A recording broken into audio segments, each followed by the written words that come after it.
बिस्मिल्लाहिर्रहमानिर्रहीम अस्सलाम वालेकुम।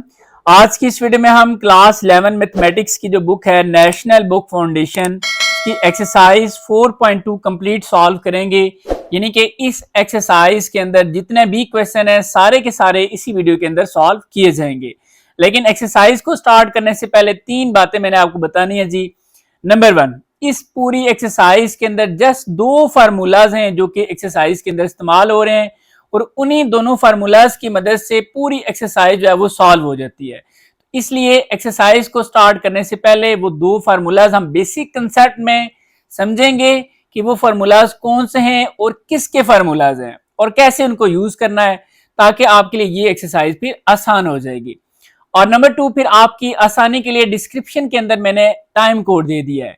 टाइम कोड का मतलब है कि हर क्वेश्चन के सामने उसका टाइम लिखा हुआ है। आप जिस भी क्वेश्चन को समझना चाहते हैं सिंपली उस क्वेश्चन के सामने लिखे हुए टाइम पे क्लिक करेंगे तो वो क्वेश्चन आपका स्टार्ट हो जाएगा, देन उसको आप समझ सकते हैं। इसके अलावा जी तीसरा पॉइंट कि आपको डिस्क्रिप्शन के अंदर एक प्ले लिस्ट मिल जाएगी। उस प्ले लिस्ट के अंदर आज तक जितनी भी एक्सरसाइजेज और चैप्टर्स अपलोड हो चुके हैं वो सारे के सारे वहां पे मौजूद हैं।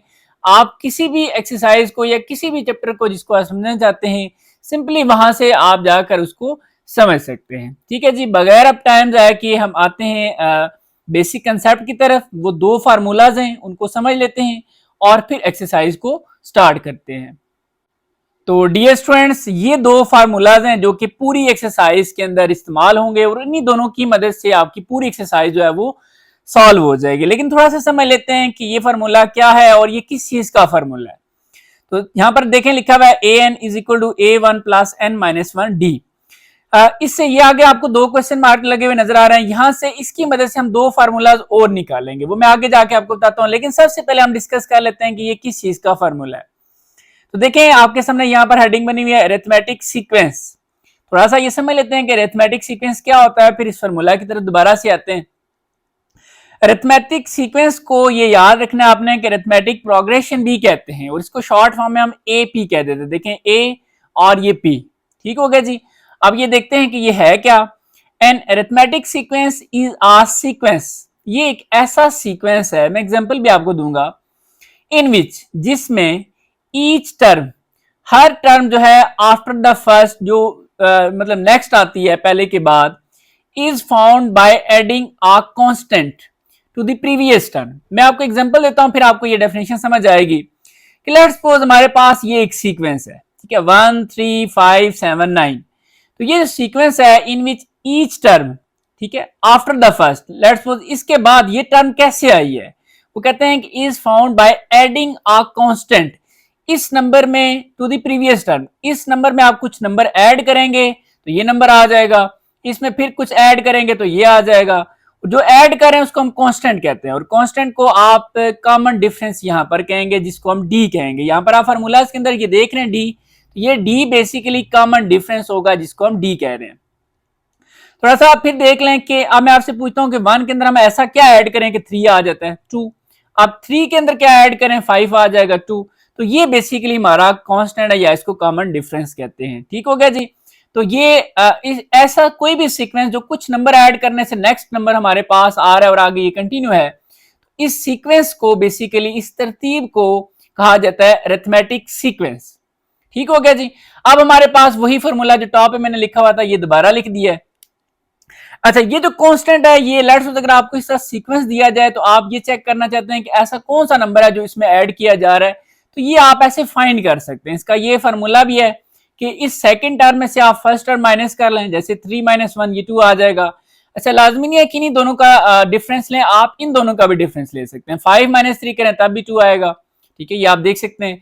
7 - 5 करें तब भी ये 2 ही आएगा। और इसकी ये पहचान भी है कि अगर ये कॉमन डिफरेंस सेम आ रहा हो, जैसे ये आप देख रहे हैं कि 2 आ रहा है, तो इट्स मीन ये अरिथमेटिक सीक्वेंस बी है, ठीक है। अदरवाइज अगर कॉमन डिफरेंस सेम ना आ रहा हो फिर ये अरिथमेटिक सीक्वेंस होता ही नहीं है, ठीक है। फिर वो नेक्स्ट आगे हम पढ़ेंगे ज्योमेट्रिक सीक्वेंस, हार्मोनिक सीक्वेंस, ये शायद उसकी तरफ जो है ना वो फिर हो जाता है।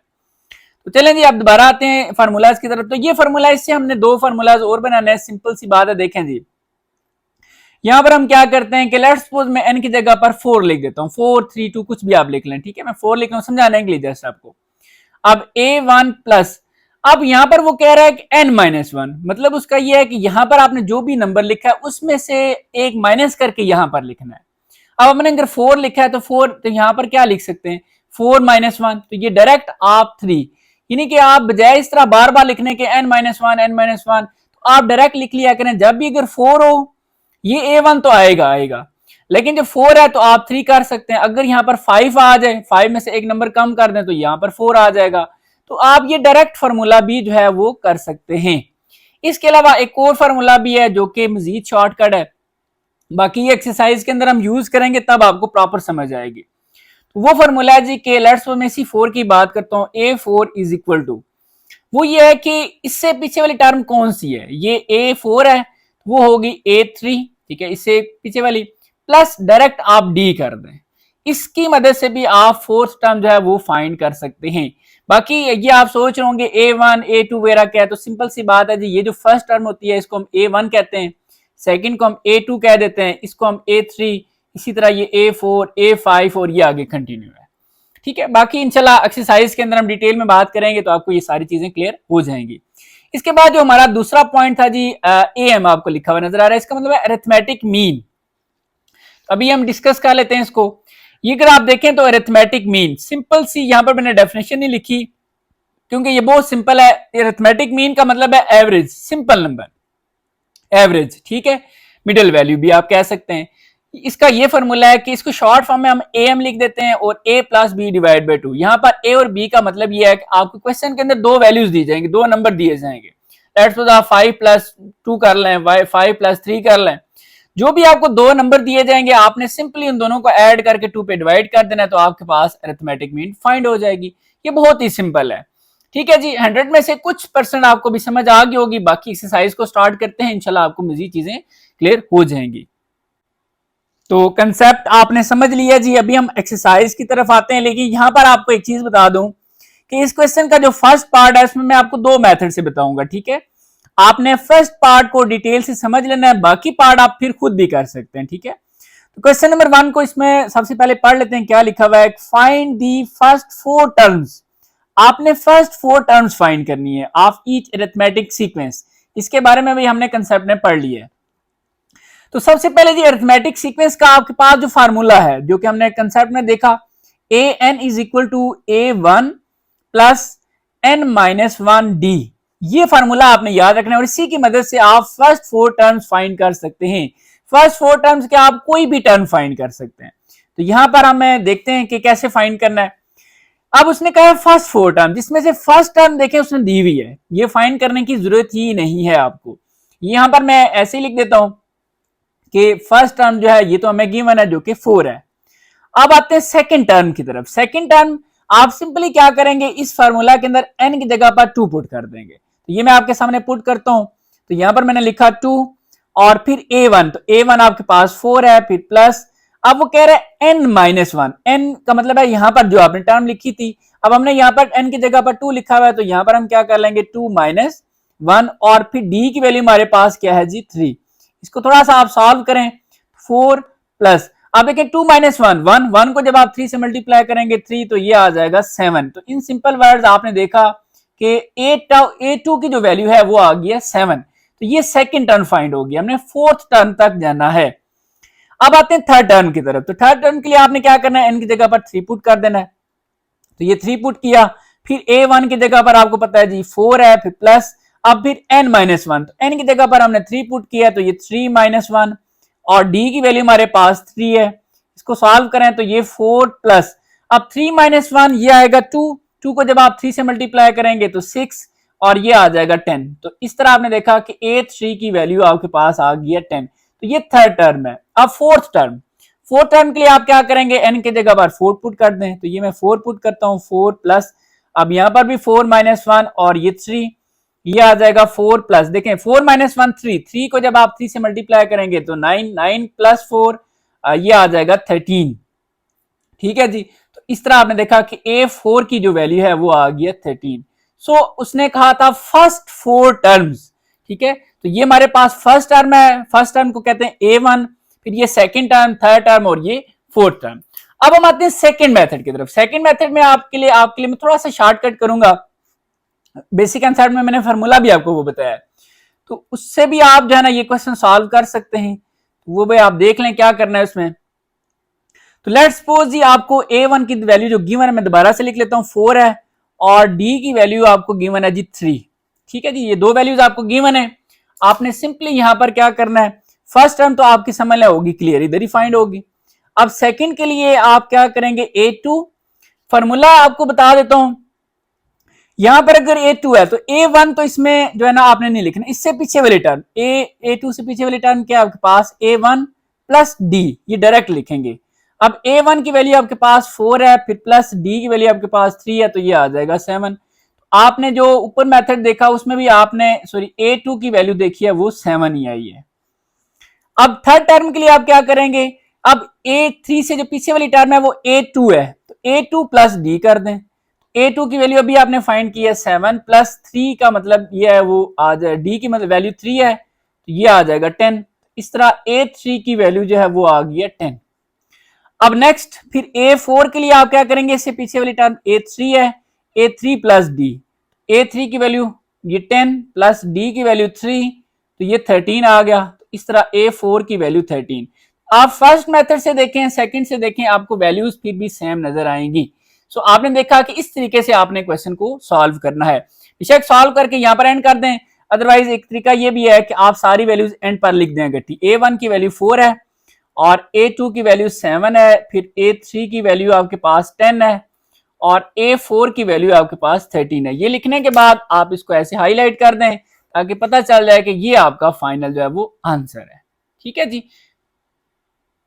और इसमें आपको मैं एक और चीज बता दूं, जैसे देखें D का मतलब होता है 3, तो D की मीनिंग क्या है, मीनिंग ये है कि आपके पास जो फर्स्ट टर्म है उसमें आप 3 ऐड कर लें तो सेकंड आ जाएगी।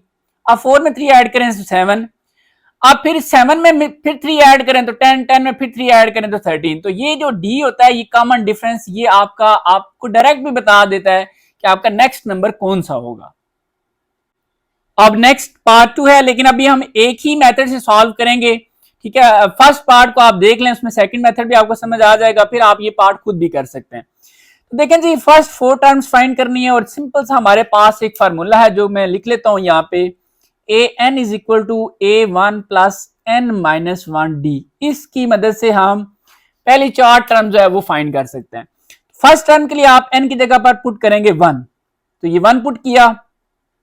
फिर नेक्स्ट A1 की जगह पर ये देखें लिखा हुआ है 7। अच्छा मजे की बात है, बल्कि हमें फाइंड करने की जरूरत ही नहीं है क्योंकि A1 हमारे पास ऑलरेडी 7 है, वो तो फाइंड हुआ है। ठीक है, अगर इस फार्मूला की मदद से फाइंड करेंगे तो फिर भी 7 ही आएगा, क्योंकि देखें यहाँ पर 1 माइनस 1 ये तो 0 हो जाएगा, सारा यही बचेगा। अब सेकंड टर्म से आप स्टार्ट करें, तो यहाँ पर हम 2 पुट करेंगे n की जगह पर, तो ये मैंने 2 पुट किया जी। और फिर A1 की जगह पर 7, फिर प्लस, फिर आगे लिखा हुआ n माइनस 1, तो n की जगह पर 2 पुट किया तो 2 माइनस 1, और D की वैल्यू आपको 5 दी हुई है। इसको सॉल्व करें तो 7 प्लस, अब 2 माइनस 1 1, 1 को जब आप 5 से मल्टीप्लाई करेंगे तो ये 5 आ जाएगा, 7 प्लस 5 ये आ जाएगा 12। सो A2 की वैल्यू आपके पास आ गई है 12।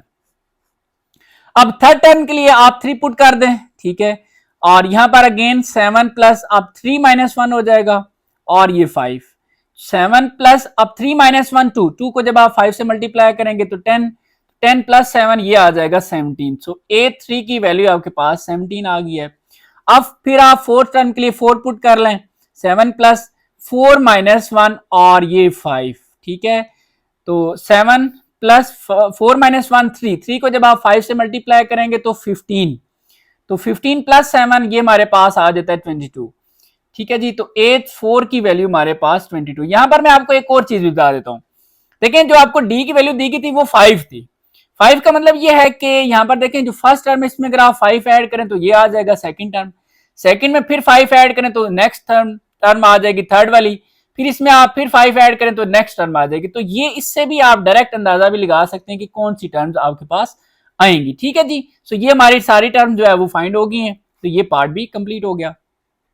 अब नेक्स्ट पार्ट नंबर 3 है जी, और जनरल फॉर्मूला आप सबसे पहले याद कर लें, an is equal to A1 plus n minus 1D, ये आपको याद होगा, तो इसी से ही आपके सारे ये पार्ट सॉल्व हो जाएंगे। तो अब सबसे पहले फर्स्ट 4 टर्म्स हमने फाइंड करनी है जिसमें फर्स्ट हमें गिवन है A1 इज इक्वल टू 16, और ये चीज आपको एडवांस बता दूं, देखें डी लिखा हुआ है -2, इसमें से आप -2 करें तो नेक्स्ट टर्म आपके पास आ जाएगी। इस तरह भी आप फाइंड कर सकते हैं। अब मैंने सेकंड टर्म फाइंड करनी है तो यहां पर लिखूंगा 2, फिर a1 की जगह पर 16, फिर प्लस, फिर n है तो n की जगह पर हमने 2 लिखा, 2 - 1 और d की वैल्यू हमारे पास -2 है। इसको सॉल्व करते हैं तो ये 16, यहां पर देखिए 2 - 1 तो 2, चले यहां पर इसको लिख लेते हैं कि ये 1 आ जाएगा और फिर ये -2 और ये 16 प्लस माइनस, ये साइन माइनस का आ जाएगा और ये 2 1 2, सो ये आपके पास आ जाएगा 14। a2 की वैल्यू आपके पास आ गई है 14। यहां पर लिख भी लेते हैं कि a2 जो है वो 14 आ गया। मैंने आपको पहले ही कहा था कि d आपको -2 दिया हुआ है, आप इसमें से माइनस करेंगे 2 तो नेक्स्ट टर्म आ जाएगी, तो आप माइनस कर लें तो ये 14 ही आएगा। अब थर्ड टर्म के लिए आप 3 पुट कर लें, सो यहां पर 16 ही आएगा, 16 प्लस, सिर्फ यहां पर आ जाता है चेंजिंग, ये चेंजिंग आ रही है, 3 लिखा तो 3 - 1 और d की जगह पर आप -2 लिखें, फिर ये 16 और 3 - 1 ये आ जाएगा 2 और -2 इज इक्वल टू 16, देखें प्लस माइनस, ये -2 2 4। अब 16 में से आप 4 माइनस करें तो ये आपके पास आ जाएगा 12। ठीक है, सो इस तरह a3 की वैल्यू आपके पास 12 आ गई है। आप डायरेक्ट भी कर सकते हैं, इसमें से अगर आप 2 फाइंड माइनस करें तो आपके पास 12 आएगा। अब नेक्स्ट फोर्थ टर्म के लिए आप क्या करेंगे, 16 प्लस 4 - 1, ठीक है, और ये d की वैल्यू, फिर 16 प्लस 4 - 1 ये आ जाएगा 3, फिर -2 और 16 ये प्लस माइनस माइनस हो जाएगा, 3 2 6 और ये आ जाएगा 10। सो a4 की वैल्यू आपके पास आ गई है 10। ठीक है जी, तो ये फर्स्ट 4 टर्म्स फाइंड करनी थी, ये फर्स्ट, सेकंड, थर्ड और ये फोर्थ, तो ये पार्ट भी कंप्लीट हो गया। अब नेक्स्ट पार्ट नंबर 4 है, फार्मूला लिख लेते हैं, an is equal to a1 plus n minus 1d। ये मैं बार बार लिख रहा हूं ताकि आपको जुबानी याद हो जाए। अब फर्स्ट 4 टर्म्स फाइंड करनी है जिसमें से फर्स्ट आपको गिवन है, सो a1 इज इक्वल टू आपके पास है 38। अब सेकंड के लिए आप n की जगह पर 2 पुट कर दें, सो मैं 2 पुट करता हूं, फिर इज इक्वल a1 की जगह पर आप लिखेंगे 38 प्लस फिर n माइनस 1, तो n की जगह पर हमने 2 लिखा है तो ये 2 - 1 और d की वैल्यू आपको -4 दी गई है। इसको सॉल्व करते हैं, 38 प्लस, अब 2 - 1 ये आ जाएगा 1 इंटू -4, फिर 38 ये प्लस माइनस -4, 38 में से जब आप 4 माइनस करेंगे तो ये आ जाएगा 34। सो आपने देखा कि a2 की वैल्यू आपके पास आ गई है 34। ठीक है, आप ऐसे भी चेक कर लें, d का मतलब आपका क्या है कि फर्स्ट टर्म में से आप -4 करें तो नेक्स्ट टर्म आएगी, तो नेक्स्ट टर्म हमारे पास 34 है, वैसे भी हमें पता चल गया था। अब इसी तरह आप थर्ड टर्म के लिए 3 पुट कर दें, 38 प्लस, यहां पर सिर्फ चेंजिंग आ रही है, ये आ जाएगा 3 - 1, बाकी इसी तरह -4 और ये 38 प्लस 3 - 1 ये आएगा 2 और ये -4, फिर 38 माइनस प्लस माइनस माइनस 4 को जब आप 2 से मल्टीप्लाई करेंगे तो 8 आ जाएगा, 38 में से 8 माइनस करें तो ये 30 आएगा। सो इस तरह हमारे पास a3 जो है वो आ गया 30। ये तो आपने फार्मूला की मदद से फाइंड किया, डायरेक्ट करते तो 34 में से आप अगर माइनस करें 4, क्योंकि -4 करना नेक्स्ट टर्म में से, ठीक है, तो ये नेक्स्ट टर्म आपके पास आ जाती है। इसी तरह फिर नेक्स्ट क्या करेंगे, फोर्थ टर्म के लिए आप 38 प्लस यहां पर 4 - 1 और फिर d की वैल्यू, इसको सॉल्व करें तो 38 प्लस, अब 4 - 1 ये आएगा 3 और ये -4, तो 38 प्लस माइनस -4 3 12। अब 38 में से अगर आप 12 माइनस करें तो ये बनेगा जी 26। ठीक है, तो इस तरह a4 की वैल्यू आपके पास आ गई है 26। तो ये फर्स्ट 4 टर्म्स फाइंड करनी थी, तो ये हमारे पास फर्स्ट टर्म है, सेकंड, थर्ड और ये फोर्थ, तो ये पार्ट कंप्लीट हो गया। नेक्स्ट पार्ट नंबर 5 है और फार्मूला है जी an is equal to a1 plus n minus 1d। इसकी मदद से हम फर्स्ट 4 टर्म फाइंड करेंगे। फर्स्ट टर्म आपको गिवन है, फाइंड करने की जरूरत नहीं है, a1 इज इक्वल टू 3/4। अब सेकंड के लिए आप क्या करेंगे, n की जगह पर यहां पर 2 पुट कर दें, सो ये मैंने 2 पुट किया और फिर आगे a1 की जगह पर 3/4, फिर प्लस, फिर n माइनस 1, n की जगह पर 2 पुट किया तो यहां पर आएगा 2 - 1 और d की वैल्यू आपके पास है 1/4। इसको आप किसी भी तरीके से सॉल्व कर सकते हैं, मैं थोड़ा सा स्टेप बाय स्टेप कर देता हूं ताकि आपको समझ आ जाए। 3/4 इसी तरह, फिर प्लस, आप देखें 2 - 1 1 आएगा, 1 को जब आप 1 से मल्टीप्लाई करेंगे तो ये 1/4 आएगा। इसका आप एलसीएम ले लें, एलसीएम आएगा 4। देखें ये और एलसीएम अगर सेम हो फिर डायरेक्ट ये ऊपर वाले नंबर लिख लेते हैं 3 + 1, तो ये 4/4 which is equal to 1। So A2 की वैल्यू आपके पास आ गई है 1। ठीक है जी। अब इसी तरह अगर हम थर्ड टर्म फाइंड करें तो 3 पुट कर लेंगे, 3/4 प्लस, ठीक है, यहां पर आ जाएगा 3 - 1 और ये 1/4। फिर इसी तरह 3/4 प्लस, अब 3 - 1 2 को जब आप 1 से मल्टीप्लाई करेंगे तो ये 2/4। इसका एलसीएम भी 4 आएगा। जब एलसीएम और ये नंबर सेम हो तो फिर डायरेक्ट ये ऊपर वाले नंबर लिख लेते हैं 3 + 2 इट इज इक्वल टू 5/4। सो ये मजीद सॉल्व नहीं हो सकता। सो जैसे ये सॉल्व हो गया था 1 आ गया, अब ये नहीं हो सकता क्योंकि ये ऑड है, ये इवन है। जब दो एक इवन और एक ऑड सॉल्व नहीं होते। सो A3 की वैल्यू आपके पास आ गया 5/4। अब बिल्कुल इसी तरह फोर्थ टर्म के लिए आप 4 पुट करें, 3/4 प्लस यहां पर आ जाएगा 4 - 1 और फिर 1/4, ये भी 3/4 प्लस, अब 4 - 1 आएगा 3 को जब आप 1 से मल्टीप्लाई करेंगे तो ये 3/4। इसका भी एलसीएम 4 है 4, तो ये आप डायरेक्ट लिख लें 3 + 3 क्या होता है जी 6/4। अब ये डिवाइड हो सकता है, दोनों इवन है, 2 2 4 एंड 2 3 6, सो ये 3/2। सो आपने देखा कि A4 की जो वैल्यू है वो आ गई है 3/2। सो हमारी सारी टर्म जो है वो फाइंड हो गई हैं, फर्स्ट, सेकंड, थर्ड और फोर्थ। तो ये पार्ट कंप्लीट हो गया। अब नेक्स्ट पार्ट नंबर 6 है जी, फार्मूला लिख लेते हैं an = A1 + n - 1d। ठीक है, ये बार बार इसलिए लिख रहा हूं आपको जुबानी याद हो जाए। अब फर्स्ट टर्म गिवन है, ठीक है, A1 = 3/8। अब आपने सेकंड टर्म के लिए क्या करना है, n की जगह पर 2 पुट कर देना है, तो ये 2 पुट किया।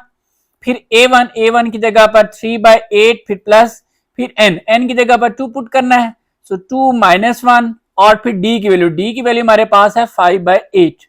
इसको सॉल्व करते हैं, आप किसी भी तरीके से कर सकते हैं, डायरेक्ट करना चाहते हैं तब भी कोई इश्यू नहीं। 3/8 प्लस, अब देखें 2 - 1 को जब आप 5 से मल्टीप्लाई करेंगे तो ये 5/8 आ जाएगा, एलसीएम 8। जब एलसीएम और ये नंबर सेम हो तो डायरेक्ट ये ऊपर वाले नंबर लिख लेते हैं 3 + 5 और ये 8/8 which is equal to 1। So A2 की वैल्यू जो है वो आपके पास आ गई है 1।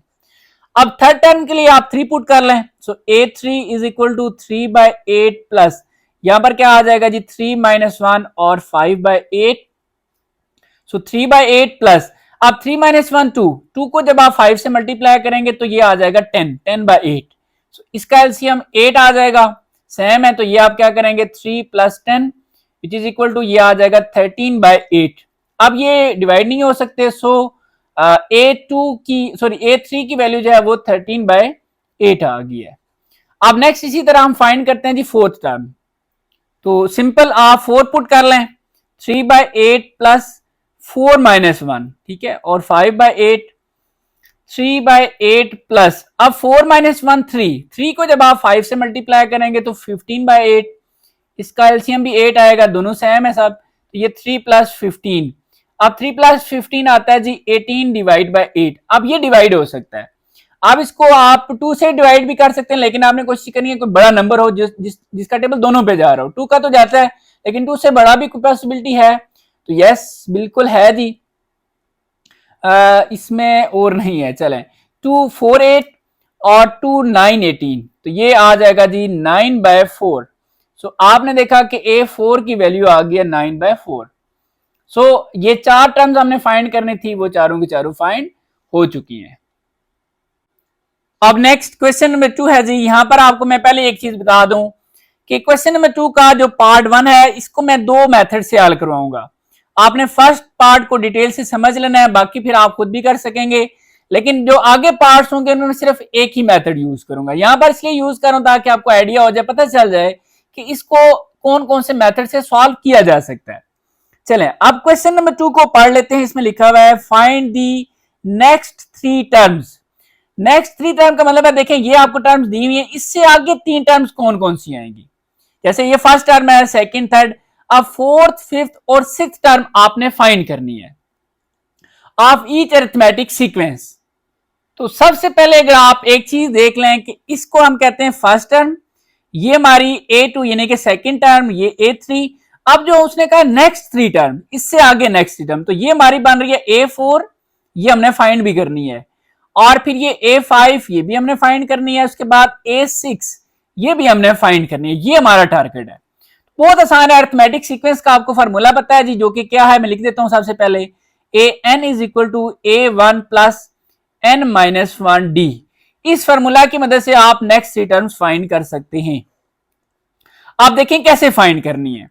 हमने फाइंड करनी है जी ए फोर, यहां पर आप एन की जगह पर क्या पुट कर देंगे, 4 पुट कर देंगे, फिर प्लस अब A1, तो A1 मैंने अभी आपको बताया A1 की वैल्यू 5 है, यहां पर लिख लें बेशक A1 जो है वो 5 है, तो यहां पर आपने लिख लिया जी, सॉरी एन की जगह पर 4 लिखा, फिर इज इक्वल का साइन बनाए, फिर A1, तो A1 की जगह पर आ जाएगा 5, फिर प्लस अब फिर n माइनस वन, तो n की जगह पर हमने 4 लिखा है तो ये आ जाएगा 4 माइनस वन, और डी देखें क्या होता है। डी बेसिकली मैंने आपको बताया था कि आप सेकंड टर्म में से फर्स्ट टर्म माइनस कर लें, ठीक है, तो आप यहां पर 9 माइनस 5 करें तो आपके पास आंसर आ जाएगा 4।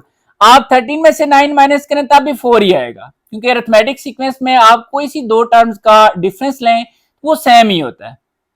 ये बल्कि पहचान भी है अरिथमेटिक सीक्वेंस की कि वो कॉमन डिफरेंस सेम होता है। तो डी की वैल्यू आपके पास आ जाएगी 4। इसको अब आपने सॉल्व करना है, तो 5 प्लस आप 4 माइनस वन 3 को जब आप 4 से मल्टीप्लाई करेंगे तो ये आ जाएगा 12 प्लस 5 17। सो आपने देखा कि A4 की वैल्यू आपके पास 17 आ गई है।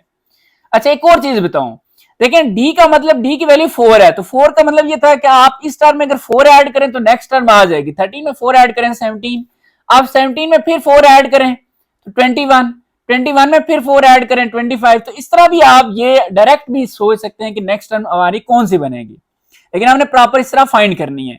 अब आते हैं A5 की तरफ, तो आपने सिंपली यानी कि n की जगह पर 5 पुट किया, फिर A1 की वैल्यू आपके पास 5 है प्लस, और यहां पर आ जाएगा 5 माइनस वन, और d की वैल्यू 4 है। इसको सॉल्व करें, 5 प्लस आप 5 माइनस वन 4 को जब 4 से मल्टीप्लाई करेंगे तो 16 प्लस 5 21, ये मैंने आपको पहले ही कह दिया था 21 आएगा, तो ये आपने देखा जी 21 वैल्यू आ गई।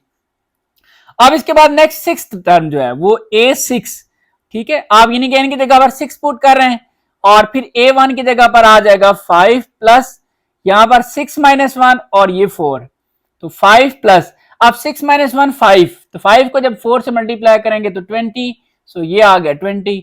सो A6 की जो वैल्यू है वो आ गई है 25। तो इस तरह आपने देखा कि ये हमारी टर्म्स फाइंड हो गई हैं। फर्स्ट गिवन थी, इसको भी मैं सर्कल कर लेता हूं, सॉरी, बल्कि हमने नेक्स्ट टर्म फाइंड करनी थी A4 A5 और A6। तो यहां पर आप लिख भी सकते हैं कि the next three terms of the sequence are, वो कौन कौन सी हैं, एक 17 है और एक 21 है, और इसके बाद एक जो है वो 25 है, ऐसे लिख दें तब भी चल जाएगा। ठीक है जी, अब हम आते हैं सेकंड मेथड की तरफ। इसी क्वेश्चन को सेकंड मेथड से सॉल्व करेंगे, वही आपका थोड़ा सा शॉर्टकट हो जाता है, बाकी वही मेथड है। सीक्वेंस एक दफा लिख लेते हैं, 5 9 और 13, ये हमें तीन टर्म्स दी हुई हैं, और इससे आगे जो नेक्स्ट तीन टर्म्स दी हैं वो फाइंड करनी है। बहुत आसान है, आपके पास देखें ये A1 है, ये A2 A3, अब A4 से आप स्टार्ट करेंगे। A4 की जो वैल्यू है, इससे पीछे वाली टर्म बनती है A3 प्लस D, ये फॉर्मूला है। A3 देखें ये 3 है, तो ये A1 है, ये A2 और ये A3 आपके पास 13 है, और D की वैल्यू ये आप पहले ही निकाल लें।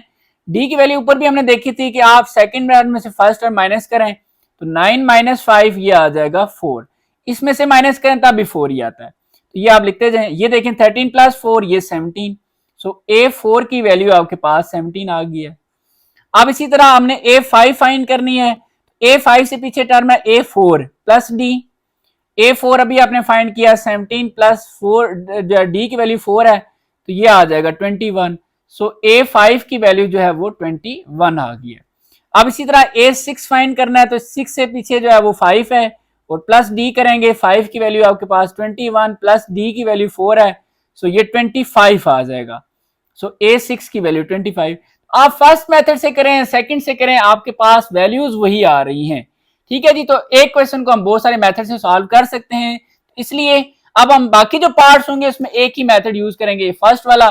सो आपको ये भी समझ आ गया, अब आप कोई भी मेथड यूज कर सकते हैं। अब नेक्स्ट पार्ट नंबर 2 है जी, और इसमें हमने नेक्स्ट थ्री टर्म फाइंड करनी है। फॉर्मूला हमारे पास वही है, an is equal to A1 plus n minus one D. इसी की मदद से हम नेक्स्ट थ्री टर्म्स फाइंड करेंगे। नेक्स्ट थ्री टर्म्स कौन सी है, देखें ये होती है a1, ये a2, ये a3। अब लेट्स सपोज a4, a5 और a6, ये तीनों टर्म्स हमने फाइंड करनी है।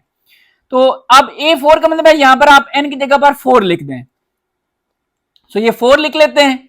फिर आगे a1, तो a1 की वैल्यू यहां पर आप देखें a1 की वैल्यू 11 है, दोबारा से लिख ली 11। इसके बाद फिर ये मैंने लिख लिया 11 प्लस, अब फिर n माइनस वन, तो n की जगह पर हमने 4 पुट किया तो ये 4 माइनस वन, और d की वैल्यू कॉमन डिफरेंस इसको कहते हैं। आप सेकंड टर्म में से फर्स्ट टर्म माइनस करें तो 14 माइनस 11, 14 माइनस 11, तो ये आ जाएगा जी 3। आप 17 माइनस 14 करें तब भी वही आएगा, तो यहां पर हम पुट कर लेते हैं 3। अब इसको सॉल्व करते हैं 11, देखें 4 माइनस वन 3, 3 को जब 3 से मल्टीप्लाई करेंगे तो ये आ जाएगा 9, तो 11 प्लस 9 20, तो ये हमारे पास a4 की जो वैल्यू है वो आ गई है 20। अच्छा एक और चीज देखें, अब ये जो हमारा d होता है, d की वैल्यू 3 है, इसका मतलब ये है कि जब आप इस टर्म में 3 ऐड करेंगे तो नेक्स्ट टर्म आ जाएगी। 17 में 3 ऐड करें तो 20, ये आपने प्रॉपर भी देख लिया। अब 20 में फिर 3 ऐड करें, हमारे पास नेक्स्ट टर्म 23 आएगी, फिर 23 में फिर 3 ऐड करें तो 26, तो हमें पहले ही पता चल जाता है कि हमारी टर्म्स कौन सी आएंगी। ठीक है, आप इससे मदद से आप चेक भी कर सकते हैं। अब a5 जो है वो आप क्या करेंगे 11 प्लस, यहां पर सिर्फ चेंज हो जाएगा, ये आ जाएगा 5 माइनस वन और ये 3, तो 11 प्लस, अब 5 माइनस वन 4, 4 को जब आप 3 से मल्टीप्लाई करेंगे 4 3 12, तो ये आ जाएगा 23। तो ये आपने देखा जी हमारे पास 5 टर्म जो है वो, फिफ्थ टर्म जो है वो 23 आ गई है। अब नेक्स्ट हमारे पास नेक्स्ट टर्म a6 बन रही है, तो 11 प्लस यहां पर आ जाएगा 6 माइनस वन और ये 3, 11 प्लस 6 माइनस वन 5, 5 को जब आप 3 से मल्टीप्लाई करेंगे 15, तो ये बनेगा 26। सो a6 की वैल्यू हमारे पास आ गई है 26। सो ये हमारी नेक्स्ट थ्री टर्म्स हैं जी 20, 23, 26 जो कि फाइंड हो गई हैं। नेक्स्ट पार्ट नंबर 3 है और इसमें हमने नेक्स्ट थ्री टर्म्स फाइंड करनी है। ठीक है, ये हमारे पास a1 है, ये a2, a3, ये तीन तो दी हुई हैं। इसके बाद नेक्स्ट जो थ्री टर्म्स हैं जैसे a4, a5 और a6, ये हमने फाइंड करनी है। फार्मूला हमारे पास मौजूद है जी सिंपल सा, an is equal to a1 plus n minus one D. इसी की मदद से हम नेक्स्ट थ्री टर्म्स फाइंड कर लेंगे। अब देखिए नेक्स्ट सबसे पहले जो टर्म हमारे लिए बन रही है नेक्स्ट थ्री में से 4 है, n की जगह पर 4 लिखा हुआ है, यहां पर जो n है उधर आप देखें 4 लिखा हुआ है। सो यहां पर आप क्या करेंगे 4 पुट कर लें, फिर a1, तो a1 देखें a1 की वैल्यू आपके पास बन रही है 1/2, सो 1/2 प्लस फिर n माइनस वन, तो n की जगह पर हमने 4 पुट किया तो ये 4 माइनस वन और d, तो d कॉमन डिफरेंस कहते हैं, ये भी फाइंड कर लेते हैं। आप सेकंड टर्म में से फर्स्ट टर्म माइनस कर लें, यानी कि 3/2 में से माइनस करें 1/2, इसका आंसर हमारे पास क्या आएगा जी एलसीएम 2। देखें एलसीएम और ये अगर सेम हो तो फिर डायरेक्ट ऊपर वाले नंबर लिखते हैं 3 minus one 2 divide by 2 which is equal to 1। तो डी की वैल्यू हमारे पास आ गई है 1, तो यहां पर हम लिख लेंगे 1। अब हम क्या करेंगे कि 1/2 को आप बिल्कुल इसी तरह लिख लें 1/2 प्लस, अब 4 माइनस वन आएगा 3 को जब 1 से मल्टीप्लाई करेंगे तो ये 3 आता है। इसको आप डायरेक्ट कैलकुलेटर से सॉल्व कर लें, नहीं तो इसका नीचे आप 1 लिख लें, जैसे इसके नीचे 2 है तो इधर कुछ भी ना हो तो 1 लिख लेते हैं। एलसीएम क्या आ जाएगा 2 1 2। अब 2 को देखें ये भी 2 है और ये भी 2 है, जो सेम हो तो डायरेक्ट वैल्यू लिख लेते हैं प्लस 1 प्लस। अब 1 को किससे मल्टीप्लाई करें 2 आ जाए, तो मुझे बताएं 1 को किससे मल्टीप्लाई करें 2 है, तो 1 को 2 से मल्टीप्लाई करना पड़ेगा, तो 2 को जब 3 से मल्टीप्लाई करेंगे तो 6 प्लस 1 ये आ जाएगा 7/2। सो इस तरह हमारे पास a4 जो है वो आ जाता है 7/2। अब नेक्स्ट हमारे पास जो टर्म है वो a5 है। सो a5 यानी कि n की जगह पर 5 पुट किया, फिर 1/2 प्लस यहां पर आ जाएगा 5 माइनस वन और ये 1। देखिए जो n है ना यहां पर सिर्फ ये चेंजिंग आ रही है, बाकी ये तो सेम है। अब 1/2 आप इसको पॉइंट में भी कर सकते हैं, ठीक है, आप पॉइंट्स में लिख लें तब भी आपके लिए कोई मसले वाली बात नहीं है। फिर प्लस आप 5 माइनस वन 4, तो ये आ जाएगा 4, इसका भी एलसीएम आप देखेंगे 2, ये तो 2 सेम है, यानी कि 2 को किससे मल्टीप्लाई करें 2 आएगा 1 से ही, तो इसलिए 1 को जब इस नंबर से मल्टीप्लाई करते हैं तो वही नंबर आता है। अब 1 को 2 से मल्टीप्लाई करेंगे तो ये 2 आता है, तो 2 आप 4 से मल्टीप्लाई कर दें तो 8, ये 9/2। सो a5 जो है वो 9/2 आ गया। अब नेक्स्ट हमारे पास टर्म है A6, तो 1/2 प्लस यहां पर 6 - 1 और साथ 1, सो 1/2 प्लस 6 - 1 5 को 1 से मल्टीप्लाई करेंगे 5, इसका भी एलसीएम 2 आएगा, तो ये आप लिख लें 1 प्लस 1 को किससे मल्टीप्लाई करें, 2 आया 2 से, तो 2 5 10, सो 11/2। ठीक है, ये आप डायरेक्ट कर लें, ये छोटी छोटी चीजें इतना आपने इसमें कंफ्यूज नहीं होना। तो A6 की वैल्यू जो है वो 11/2 आ गई है। सो ये हमारी जो नेक्स्ट 3 टर्म्स थी वो फाइंड हो गई है।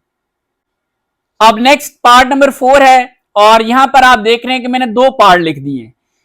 मसला ये है कि कुछ स्टूडेंट्स की बुक पर ये पार्ट लिखा हुआ है और कुछ की बुक पर ये लिखा हुआ है। अच्छा, जो पिछले साल की बुक है उसमें ये ज्यादा लिखा हुआ है, और जो इस साल आप बुक जो स्टूडेंट्स पढ़ रहे हैं उसमें ये पार्ट लिखा हुआ है। सो कोई मसला नहीं, हम दोनों को सॉल्व कर लेते हैं, इसमें कोई परेशानी वाली बात नहीं है। तो सबसे पहले हम इसको सॉल्व करते हैं जी।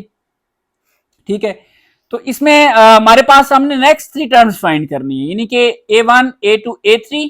अब A4 A5 और A6 हमने फाइंड करनी है। फार्मूला हमारे पास क्या है जी, AN = A1 + N-1D। इसकी मदद से हम नेक्स्ट 3 टर्म फाइंड करेंगे। अब नेक्स्ट टर्म हमारी यहां पर जो बन रही है वो A4 है, तो यहां पर A4 पुट कर लिया, यानी कि N की जगह पर 4, फिर A1 ये फर्स्ट टर्म है, यहां पर मेंशन कर देता हूं कि A1 जो है वो -5.4 है, और D भी हमें चाहिए होगा, तो D कहते हैं इसमें से आप ये माइनस कर लें। पहले चलें लिख लेते हैं, A1 की वैल्यू -5.4, फिर प्लस N की जगह पर हमने 4 पुट किया, 4 - 1 D। अब D देखें तो इस सेकंड टर्म में से फर्स्ट टर्म माइनस करनी है, सो -1.4 में से माइनस करना है। देखिए इसके साथ भी माइनस आ रहा है, या तो इसको आप डायरेक्ट प्लस कर लें, तो ऐसे ब्रैकेट में लिख लें अगर आपको समझ नहीं आती।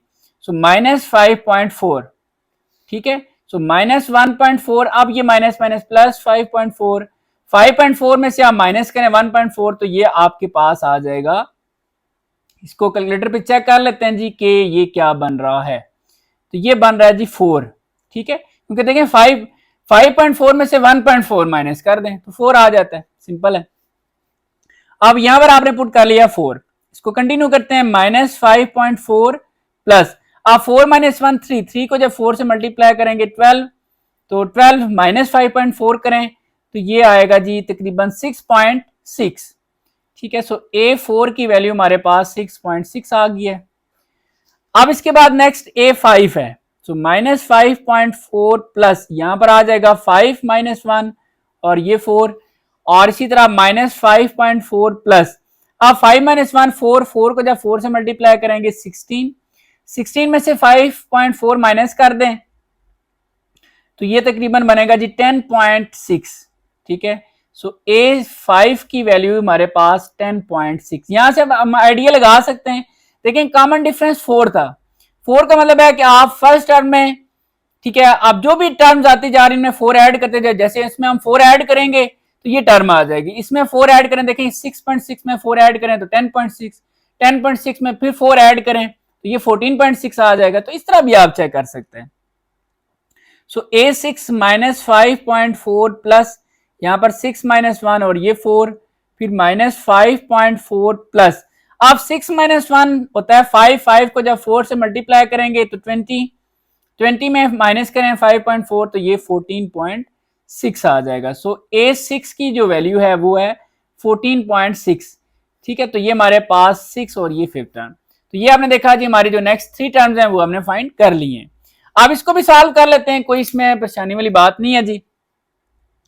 इसमें वैल्यू क्या है 0.07, 0.12। अच्छा, एक और भी कहीं मिस्टेक कुछ स्टूडेंट्स ने बताया कि 0.7 लिखा हुआ है कुछ बुक्स पे, जबकि ये 7 नहीं है, ये 1 होगा। इसकी मैं रीजन बताता हूं क्यों। अगर ये मिस्टेक है तो इसको करेक्ट कर लें, अदरवाइज अगर ठीक है तो फिर तो कोई इशू वाली बात नहीं है। देखिए ये A1 है, ये A2, ये A3, ये बताता हूं कैसे पता चलता है। तो फॉर्मूला लिख लेते हैं, AN = A1 + N-1D। अच्छा, यहां पर मैं अगर आपको एक चीज बताऊं कि ये जो पार्ट है, आगे अगर आप नेक्स्ट क्वेश्चन नंबर 3 देखें तो 3 में आपको बिल्कुल यही पार्ट नजर आएगा, तो ये बिल्कुल उसी की तरह ही है। ठीक है, तो अभी हम इसको चेक कर लेते हैं। इसमें सबसे पहले अब हमारे पास नेक्स्ट हम यहाँ पर A4, A5 और A6 है, तो A4 यानी कि N की जगह पर 4 आ गया। A1 आपके पास ये A1 है, ठीक है, मेंशन कर लेते हैं कि A1 इज इक्वल टू 0.07, ठीक है, ये A2 है, ये A3 है, अब A4, A5 और A6 ये हमने फाइंड करनी है। सो A1 की वैल्यू 0.07 प्लस फिर n की जगह पर 4 पुट किया, सो 4 माइनस 1। अब बात आती है D की, तो D कैसे फाइंड करेंगे, इस टर्म में से ये माइनस करें तो 0.12 में से जब हम माइनस करेंगे 0.07, सो ये आप चेक करें कैलकुलेटर से 12 माइनस 7 ये 0.05, ठीक है, आपने कैलकुलेटर से चेक कर लेना है जिसको। देखें अगर आप लेट्स सपोज यहां पर अगर लेट्स सपोज बुक में मिस्टेक है तो फिर अगर 0.7 लिखा हो तो इस टर्म में से अगर आप ये माइनस करें तो आपके पास ये वैल्यू नहीं आएगी, तो इसका मतलब है यहां पर 1 आता है, ठीक है, तो ये आपने इसको करेक्ट कर लेना जिनकी बुक पे मिस्टेक है। मेरे ख्याल में क्वेश्चन 3 में भी शायद मिस्टेक है, 1 नहीं लिखा हुआ, पर आज चलें चाहे हम करेंगे तो देख लेंगे। तो अब हमने A1 की वैल्यू पुट की, फिर n-1, अब D की वैल्यू हमारे पास 0.05 आता है, तो ये आएगा जी 0.07, फिर प्लस अब 4 माइनस 1 3 को बच्चे जब आप मल्टीप्लाई करेंगे 0.05 से तो ये चेक करते हैं कैलकुलेटर से अब ये क्या आता है।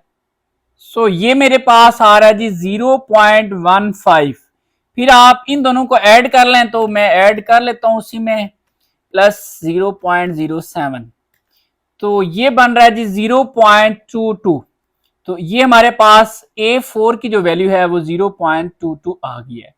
आप वेरीफाई कर लें वैसे कि इसमें अगर आप ऐड करें 0.05, ठीक है, तो आपके पास क्या हुआ कि 0.22 आता है, तो ये भी एक तरीका है क्योंकि मैंने आपको बताया था इसमें जब आप ये ऐड करेंगे तो नेक्स्ट टर्म आती है, तो नेक्स्ट टर्म हमने फाइंड कर ली है, तो वेरीफाई कर लेते हैं। तो 0.17 में 17 ये मैं कैलकुलेटर पे कर रहा हूँ साथ साथ, इसमें जब मैं ऐड करूंगा 0.05 तो बिल्कुल जी एक्यूरेट, मतलब ठीक आंसर आ रहा है।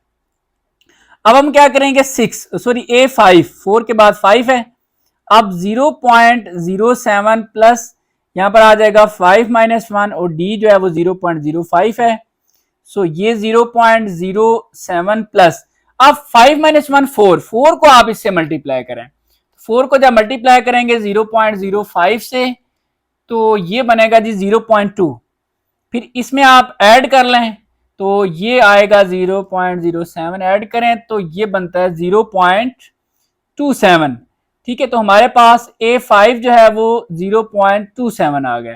बेशक आप क्या करें इसमें ये ऐड करके देख लें क्या वाकई ये आता है कि नहीं, अगर ये आ रहा है तो इसका मतलब है आप क्वेश्चन ठीक कर रहे हैं, ठीक है जी, तो ये मैंने कैलकुलेटर पे चेक कर रहा हूं तो बिल्कुल ठीक आ रहा है जी।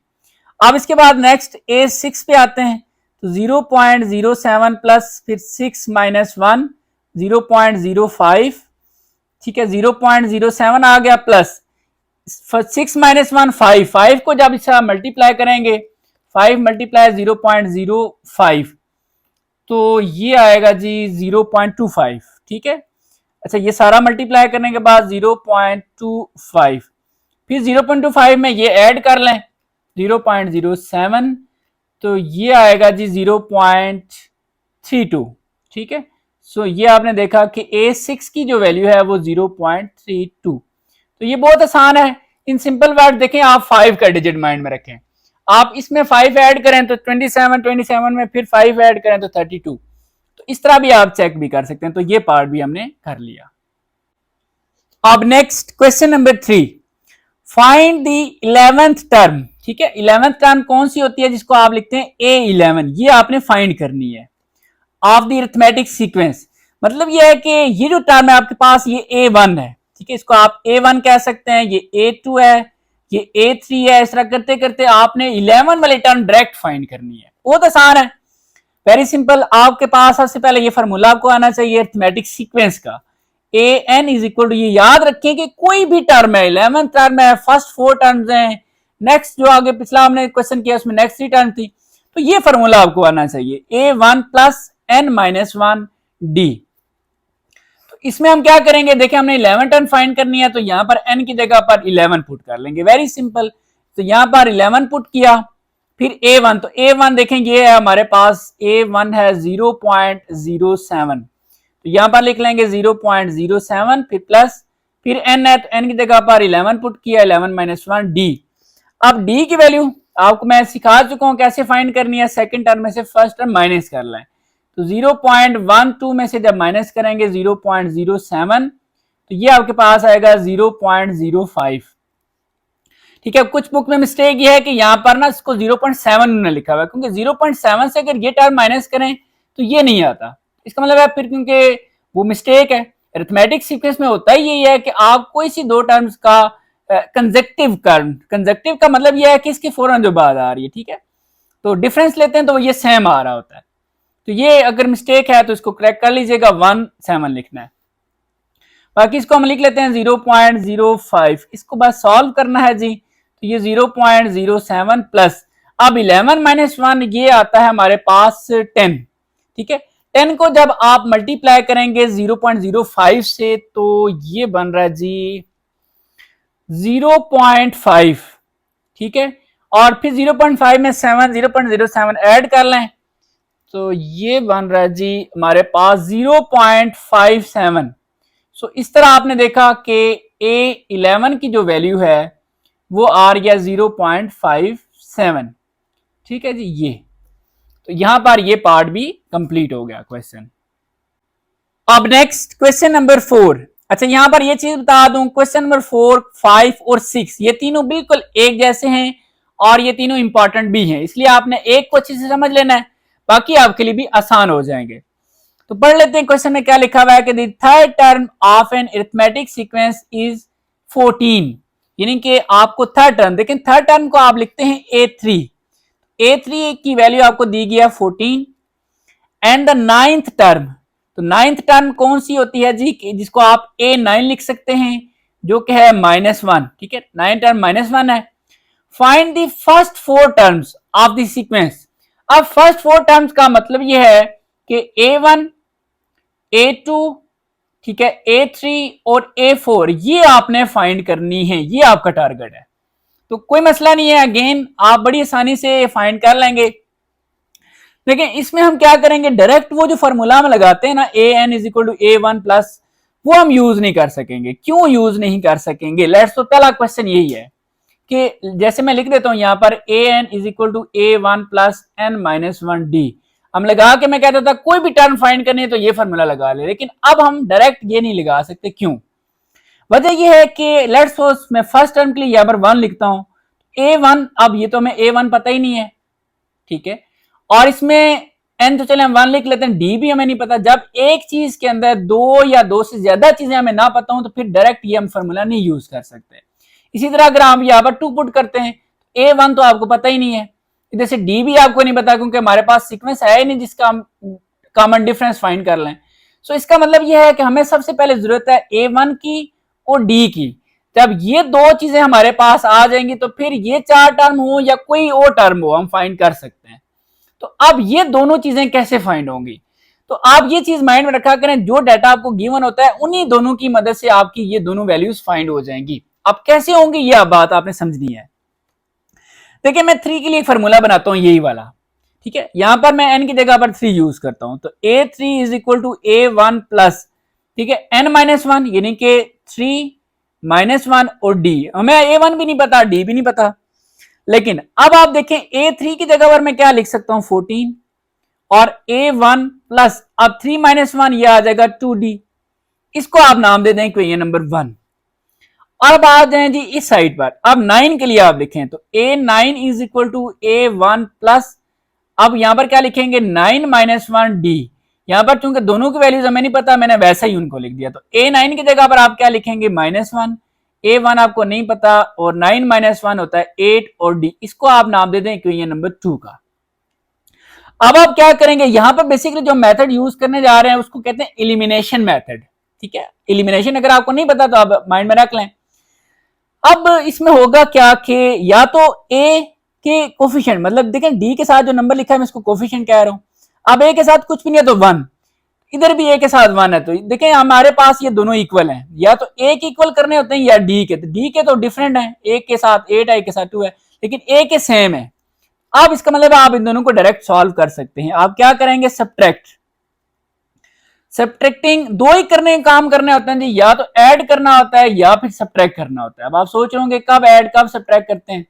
ऐड तब करते हैं जी कि जब इनके जो कोफिशिएंट सेम है, अगर इनके साथ जो साइन है वो डिफरेंट होगा, साइन क्या हो, साइन डिफरेंट हो, तब आप उनको ऐड करते हैं। लेकिन अगर साइन सेम हो, जैसे इसके साथ भी प्लस है इसके साथ भी प्लस है, तो फिर सब्ट्रैक्ट करेंगे। तो अगर साइन जो है वो सेम हो तो फिर सब्ट्रैक्ट किया जाता है। तो मैं क्या करता हूं जी, सब्ट्रैक्टिंग इक्वेशन 1 एंड 2 प्रॉपर लिख लें कि किस में से कौन से सब्ट्रैक्ट कर लें, तो ऐसे लिख दें तभी ठीक है। अब किसी एक में से किसी एक को सब्ट्रैक्ट कर लें, तो मैं इसी में से ये सब्ट्रैक्ट कर लेता हूं। 14 is equal to a1 plus 2d, और ये दूसरी हम नीचे लिख लेते हैं -1 is equal to a1 plus 8d। याद रखना है जी, सब्ट्रैक्ट करते हुए जो नीचे आप वैल्यू लिखेंगे सारे इनके साइन चेंज करना है। सो ये माइनस खत्म होके प्लस आ जाएगा, सो ये प्लस खत्म होके माइनस, और ये प्लस खत्म होके माइनस। अब 14 प्लस 1 ये आएगा 15 इज इक्वल टू, ये a1 प्लस का और ये माइनस का, ये कैंसिल हो गया। इसलिए मैं कह रहा था कि इस मेथड का नाम है इलिमिनेशन मेथड। देखिए इलिमिनेट हो गया, एक चीज इलिमिनेट होती है तो दूसरे की वैल्यू फाइंड हो जाती है।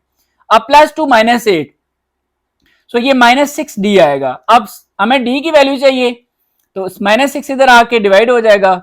सो 6 आप डिवाइड करेंगे, माइनस का साइन इधर आप नहीं लिखते, यहां पर लिख देते हैं, ठीक है। और ये d, अब इसको सॉल्व कर लें तो 2 3 are 6, बल्कि 3 का टेबल 3 2 are 6 और 3 5 are 15। सो ये -5/2, ये आपके पास d की वैल्यू आ गई है। अब आपके पास आपके देखे मैंने कहा था, या अगर आपको d की वैल्यू और a1 की वैल्यू पता चल जाए तो आपका क्वेश्चन सॉल्व हो जाता है। अब आप क्या करेंगे कि अब a1 भी फाइंड करना है, तो बहुत आसान है। ये d की वैल्यू जो आपने फाइंड किया है, इन दोनों इक्वेशन में से किसी एक में पुट करें तो a1 की वैल्यू भी आ जाएगी। सो इसको पुट कर लेते हैं जी, पुट, ये मैं आपके सामने लिखता हूं, put value of d in equation. आप कौन सी इक्वेशन में आप पुट करना चाहते हैं, दोनों में से जो छोटी लगती है इजी लगती है आपको, बाकी दोनों से आंसर आ जाता है। तो मैं इसको पुट कर लेता हूं 2 में, ठीक है जी। सो मैं पुट कर लेता हूं कि अच्छा अगर हम d की वैल्यू इसमें पुट कर लें तो ज्यादा मेरे ख्याल में बेहतर हो जाएगा। देखें d की वैल्यू में 2 भी आ रहा है, ये 2 इसके साथ भी 2 है, तो ये 2 कैंसिल हो जाएगा, ये ज्यादा इजी हो जाएगा। सो 1 में पुट कर लेते हैं, सो इक्वेशन 1। बाकी आप दोनों में पुट करें, कोई इश्यू वाली बात नहीं है। सो मैं 1 को यहां पर लिखता हूं। पहले 1 क्या है जी, 14 is equal to a1 plus 2d, ये हमारे पास इक्वेशन 1 है। अब 14 is equal to a1 plus 2, अब d की जगह पर क्या लिखूंगा, -5/2। अब देखिए ये 2 कैंसिल हो गया, इसलिए मैं कह रहा था कि ये जरा आसान हो जाएगा। अब a1 ये प्लस माइनस -5 और ये d सॉरी 14। अब हमें a1 की वैल्यू चाहिए, तो -5 इधर आके हो जाएगा +5। सो a1 की वैल्यू आपने देखा कि ये क्या आ रही है, 19। सो अब अगर आपके पास a1 भी है और d भी है, आप कोई भी टर्म, आपको फर्स्ट 4 टर्म्स का कहा गया है, तो मैं कहता हूं आप कोई भी टर्म फाइंड कर सकते हैं। अभी मैं आपके सामने फाइंड करता भी हूं। देखें अब a1 की वैल्यू आपके पास है जी 19 और d की वैल्यू आपके पास है -5/2। इन दोनों की मदद से, क्योंकि हमारा टारगेट फर्स्ट 4 टर्म्स है, हमें क्वेश्चन के अंदर ये कहा गया, आप देख लें, फाइंड द फर्स्ट 4 टर्म्स, ये मैंने लिख दी थी। a1 तो चले आपके अभी फाइंड होगी ऑलरेडी, ठीक है। अभी हम फाइंड करते हैं जी। सो देखें a1 हमारी ऑलरेडी फाइंड होगी है। अब आते हैं डायरेक्ट सेकंड टर्म पे।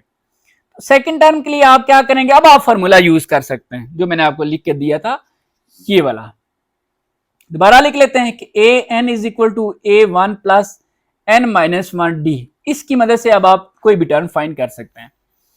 सो हम सेकंड टर्म, फर्स्ट टर्म हमारी क्लियर है, सेकंड पर आते हैं।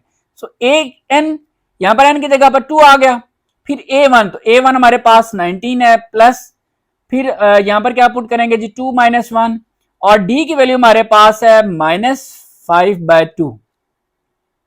इसको जैसे सॉल्व करना है, बहुत आसान है। आप देखें 19 इसी तरह लिख दिया, प्लस अब 2 - 1 यहां पर आएगा 1, ठीक है। एक और बात के, चलें इसको मैं एक स्टेप कर लेता हूं ताकि आप कंफ्यूज ना हो। 1 लिख लेते हैं और फिर यहां पर लिख लेते हैं -5/2। अब इससे आगे 19, देखें अब प्लस माइनस ये माइनस आ जाएगा, 5 को 1 से मल्टीप्लाई करेंगे तो 5/2, तो 19 और -5/2, ये आप डायरेक्ट कैलकुलेटर से भी कर सकते हैं, तो बेहतर है आप कैलकुलेटर से डायरेक्ट कर लें, नहीं तो इसका एलसीएम अगर हम लें तो ये हमारे पास आएगा 2। अब 1 को किससे मल्टीप्लाई करें, 2 आए, 2 से, 2 को फिर आपने 19 से मल्टीप्लाई करना है तो ये आ जाएगा 38, फिर माइनस, अब 2 को किससे मल्टीप्लाई करें, 2, ये तो सेम है, डायरेक्ट आप लिख लें 5, तो 38 माइनस 5 ये आएगा 33/2। सो A2 की वैल्यू आपके पास क्या आ रही है, 33/2। इसको यहां पर मेंशन कर लेते हैं एंड पर, क्योंकि यहां पर नीचे ही लिख लेते हैं। सो A2 की वैल्यू जो है वो 33/2 ये। अब हम आते हैं थर्ड टर्म की तरफ, ठीक है जी। सो अब आप क्या पुट करेंगे, A3 19 प्लस यहां पर क्या आ गया 3 - 1 और ये D की वैल्यू 5/2। अब इसी तरह ये 19 प्लस 3 - 1 इसको भी मैं 2 कर लेता हूं और ये 5/2, ये तो बल्कि ज्यादा आसान हो गया, ये 2 कैंसिल हो गया और 19 प्लस माइनस ये माइनस होगा -5, तो 19 - 5 ये होता है जी 14। सो A3 की वैल्यू जो है वो आ गया 14। अब नेक्स्ट A4 हमने फाइंड करना है। सो A4 19 प्लस यहां पर आ जाएगा 4 - 1 और ये -5/2, फिर 19 प्लस अब 4 - 1 ये आएगा 3 और -5/2, ठीक है जी। फिर 19 ये प्लस माइनस -3 5 15/2। इसका भी आप एलसीएम ले लें, इसके नीचे खुद से लिख लें 1, इसका एलसीएम आएगा जी 2। अब 1 को किससे मल्टीप्लाई करें, 2 आए तो 1 को 2 से, तो 19 को जब आप 2 से मल्टीप्लाई करते हैं तो ये आएगा 38, फिर माइनस 15 आ जाएगा। 38 में से जब आप 15 माइनस करेंगे तो ये बन रहा है जी 23/2, ठीक हो गया जी। सो यहां से हमने देखा कि हमारे पास A4 की वैल्यू, सॉरी ये भी आपको नजर आ जाएगा, ये A4 की जो वैल्यू है वो 23/2 आई है। सो ये हमारी फर्स्ट 4 टर्म थी। फर्स्ट तो हमें इस तरह वो फाइंड करते हुए क्लियर हो गई थी, ये सेकंड, ये थर्ड और ये आप देख सकते हैं जी फोर्थ टर्म। सो ये हमारा क्वेश्चन कंप्लीट हो गया। नेक्स्ट क्वेश्चन नंबर 5 है जी, और ये भी 4 की तरह ही है और आगे जो नेक्स्ट 6 है वो भी इसी तरह ही है। पढ़ लेते हैं इसको, find an arithmetic sequence for. अब उसमें A17 की वैल्यू उसने दे दी है, यहां पर साथ साथ लिख लेते हैं कि A17 जो है वो आपके पास -40 है सॉरी। उसके बाद A28 की जो वैल्यू है वो -73 है। फिर वो कह रहा है फाइंड A1 एंड D, यहां पर हमने A1 भी फाइंड करना है और D भी फाइंड करना है। इसके बाद वो कहता है राइट फर्स्ट 5 टर्म्स, यहां पर आपने 5 टर्म्स फाइंड करनी है, ठीक है। 5 टर्म का मतलब ये है कि A1, फिर इसी तरह A2, A3 और A4 और A5, ये सारी टर्म्स आपने फाइंड करनी है। याद रखना है आपको, मैंने पीछे जो हमने क्वेश्चन किया उसमें बताया था कि आप डायरेक्ट ये फॉर्मूला नहीं लगा सकते, an = A1 + n-1d। अब क्यों नहीं लगा सकते, देखें अब हमें A1 भी नहीं पता, ठीक है, और D भी नहीं पता, ये बल्कि देखें उसने ये हमारी जरूरत भी है, अगर वो ना भी कहे कि आप A1 और D फाइंड करें हम तब भी फाइंड करते हैं। आपने जो पीछे क्वेश्चन देखा उसमें उसने नहीं कहा था कि आप A1 D फाइंड करें, लेकिन हमने सबसे पहले A1 और D ही फाइंड किया था, क्योंकि इसके बगैर हम कोई टर्म फाइंड नहीं कर सकते। अब अगर हमें ये भी नहीं पता, ये भी नहीं पता, तो ये सवाल भी नहीं होगा। तो इसलिए हमारा टारगेट A1 और D की वैल्यू है। ये दोनों वैल्यूज कैसे फाइंड होती हैं, इन दोनों की मदद से। देखें यहां पर हम इसी फॉर्मूला को इस 17 के अकॉर्डिंग लिखते हैं, तो यहां पर मैं n की जगह पर 17 पुट कर लिया, फिर A1 प्लस अब n-1, n हमने 17 लिखा तो ये 17 - 1 और फिर D तो हमें पता ही नहीं है।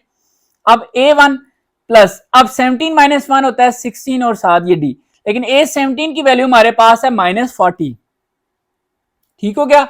अब इसको अगर आप देखें तो हम 28 के अकॉर्डिंग लिखते हैं, A28 = A1 plus n-1, n की जगह हमने लिखा 28 - 1 और D हमें नहीं पता। सो A28 की वैल्यू -73, फिर A1 प्लस 28 - 1 27D। इसको आप नाम दे दें इक्वेशन नंबर 1 का, इसको नाम दे दें इक्वेशन नंबर 2 का। अब देखें A के कोफिशिएंट यहां पर भी 1 है, यहां पर भी 1 है, दोनों इक्वल हैं, या तो D के इक्वल होने चाहिए या फिर A के इक्वल होने चाहिए। तो A के इक्वल हैं और दोनों के साथ प्लस का साइन है, तो जब साइन सेम होता है तो फिर आप करते हैं सब्ट्रैक्ट, ये मैंने पीछे क्वेश्चन में आपको बताया था। अभी आप क्या करेंगे जी, हम क्या करेंगे, सब्ट्रैक्टिंग इक्वेशन 1 एंड 2, 1 और 2 को सब्ट्रैक्ट करेंगे। तो किसी एक में से किसी एक को सब्ट्रैक्ट कर सकते हैं, आपकी मर्जी है। तो मैं इसी में से ये सब्ट्रैक्ट कर लेता हूं। तो -40 is equal to A1 plus 16D, इसमें से सब्ट्रैक्ट कर लेते हैं ये वाली। तो -73 is equal to A1 plus 27D। Subtract करते हुए याद रखना इनके साइन चेंज करना है। सो ये माइनस से प्लस हो जाएगा, ये प्लस है तो ये माइनस हो जाएगा, और ये भी प्लस से माइनस हो जाएगा। अब +73 -40, तो ये हमारे पास आएगा 33। ये सारा हो गया कैंसिल, इसलिए इस मेथड को कहते हैं एलिमिनेशन मेथड, एलिमिनेट कर देना। एक एलिमिनेट होता है, दूसरे की वैल्यू आती है। अब +16 -27, तो ये आएगा जी -11D। अब हमें डी की वैल्यू चाहिए, तो -11 इधर आके डिवाइड होगा, 33 डिवाइड बाई 11, और माइनस का साइन यहां पर साइड पर लिख देते हैं, फिर डी, और 11 1 11 11 3। तो इस तरह -3 जो है वो हमारे पास डी की वैल्यू आ गई है। अब ये वैल्यू, डी की वैल्यू अगर आप इन दोनों किसी इक्वेशन में पुट करें, तो डी के साथ साथ आपके पास A1 की वैल्यू भी आ जाएगी। जब ये दोनों वैल्यूज आ जाएंगी तो फिर आप ये टर्म्स फाइंड कर सकते हैं। सो अब हम ये पुट कर लेते हैं, put value of D in equation. आप किसी भी इक्वेशन में दोनों में से जो आपको इजी लगती है, तो मेरे ख्याल में फर्स्ट ही इजी है, ठीक है, 1 में पुट कर लेते हैं। तो यहां पर 1 को पहले आप सबसे पहले लिख लें। 1 हमारे पास क्या है, -40 is equal to A1 plus 16D। So -40 is equal to A1 हमें नहीं पता, प्लस 16D की वैल्यू हमें पता चल गया जो कि है -3। इसको सॉल्व करें, ये प्लस माइनस माइनस आ जाएगा। 16 को जब आप 3 से मल्टीप्लाई करेंगे तो ये बनेगा जी 48, और -48 को इधर शिफ्ट करें तो ये इधर माइनस है, तो इधर आके +48 आ जाएगा। सो A1 की वैल्यू आप देखेंगे यहां से 8 आ रही है। अब हमारे पास A1 भी है और हमारे पास A1 और D दोनों की वैल्यूज हैं। अब हम कोई भी जो है वो टर्म्स फाइंड कर सकते हैं। सो A1 की वैल्यू हमारे पास 8 आ गई है, और D की वैल्यू हमारे पास है जी, इसको चेक कर लेते हैं, D की वैल्यू हमारे पास -3 है, ठीक है, तो यहां पर लिख लेते हैं -3।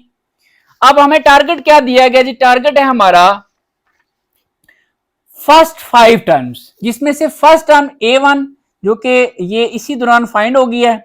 अब सेकंड, अब बाकी टर्म्स के लिए ये फार्मूला आप यूज करेंगे, an is equal to A1 plus n-1D। इसकी मदद से आप फाइंड कर सकते हैं, लेकिन याद रखना है कि ये फार्मूला तब यूज होता है जब A1 और D पता हो, जो कि अभी हमें क्लियर है। अब हम सेकंड टर्म, ये सेकंड टर्म फाइंड करते हैं, तो n की जगह पर 2 पुट कर लेते हैं। सो 2 पुट किया, फिर A1 जहां पर 8 लिखेंगे, फिर n-1 n की जगह पर ये 2 -1, और D की वैल्यू हमारे पास है -3, ये 8 आ जाएगा। अब इसमें हम क्या करेंगे कि प्लस, देखें 2 -1, यहां पर चलें 1 लिख लेते हैं, और -3, फिर 8, ये प्लस माइनस -3 1 3, 8 -3 ये आ जाएगा 5। सो A2 की वैल्यू हमारे पास आ गई है 5, ठीक है। अब हम क्या करेंगे, देखें D का मतलब क्या है, D -3 है ना, तो इसका मतलब है कि आप इसमें से माइनस करें 3, नेक्स्ट टर्म आएगी। 8 में से -3 करें 5, और 5 में से फिर -3 करें 2 आ जाएगा। तो इस तरह आपके पास आप टर्म्स भी लिख सकते हैं, लेकिन इस तरीके से आपने फाइंड करनी है प्रॉपर। अब A3 में क्या लिखेंगे, 8 प्लस, यहां पर अब आ जाएगा 3 -1, और ये -3, फिर 8 प्लस 3 -1 2 इंटू -3, 8, ये प्लस माइनस -3 2 6, सो ये हमारे पास आ जाएगा 2। सो A3 की वैल्यू हमारे पास आ गई है 2। अब हम आते हैं जी A4 की तरफ, ठीक है। A4 में हम क्या करेंगे, 8 प्लस, यहां पर 4 -1, फिर -3, और 8 प्लस 4 -1 3, और इंटू -3, 8 प्लस माइनस, ये माइनस आएगा, 3 3 9। अब 8 -9 ये आएगा -1। सो A4 की जो वैल्यू है वो -1 है, ठीक है। बेशक आप 2 में से करें -3 कर लें, ठीक है, जैसे वो D के मुताबिक बता रहा हूं, आपके पास -1 ही आएगा।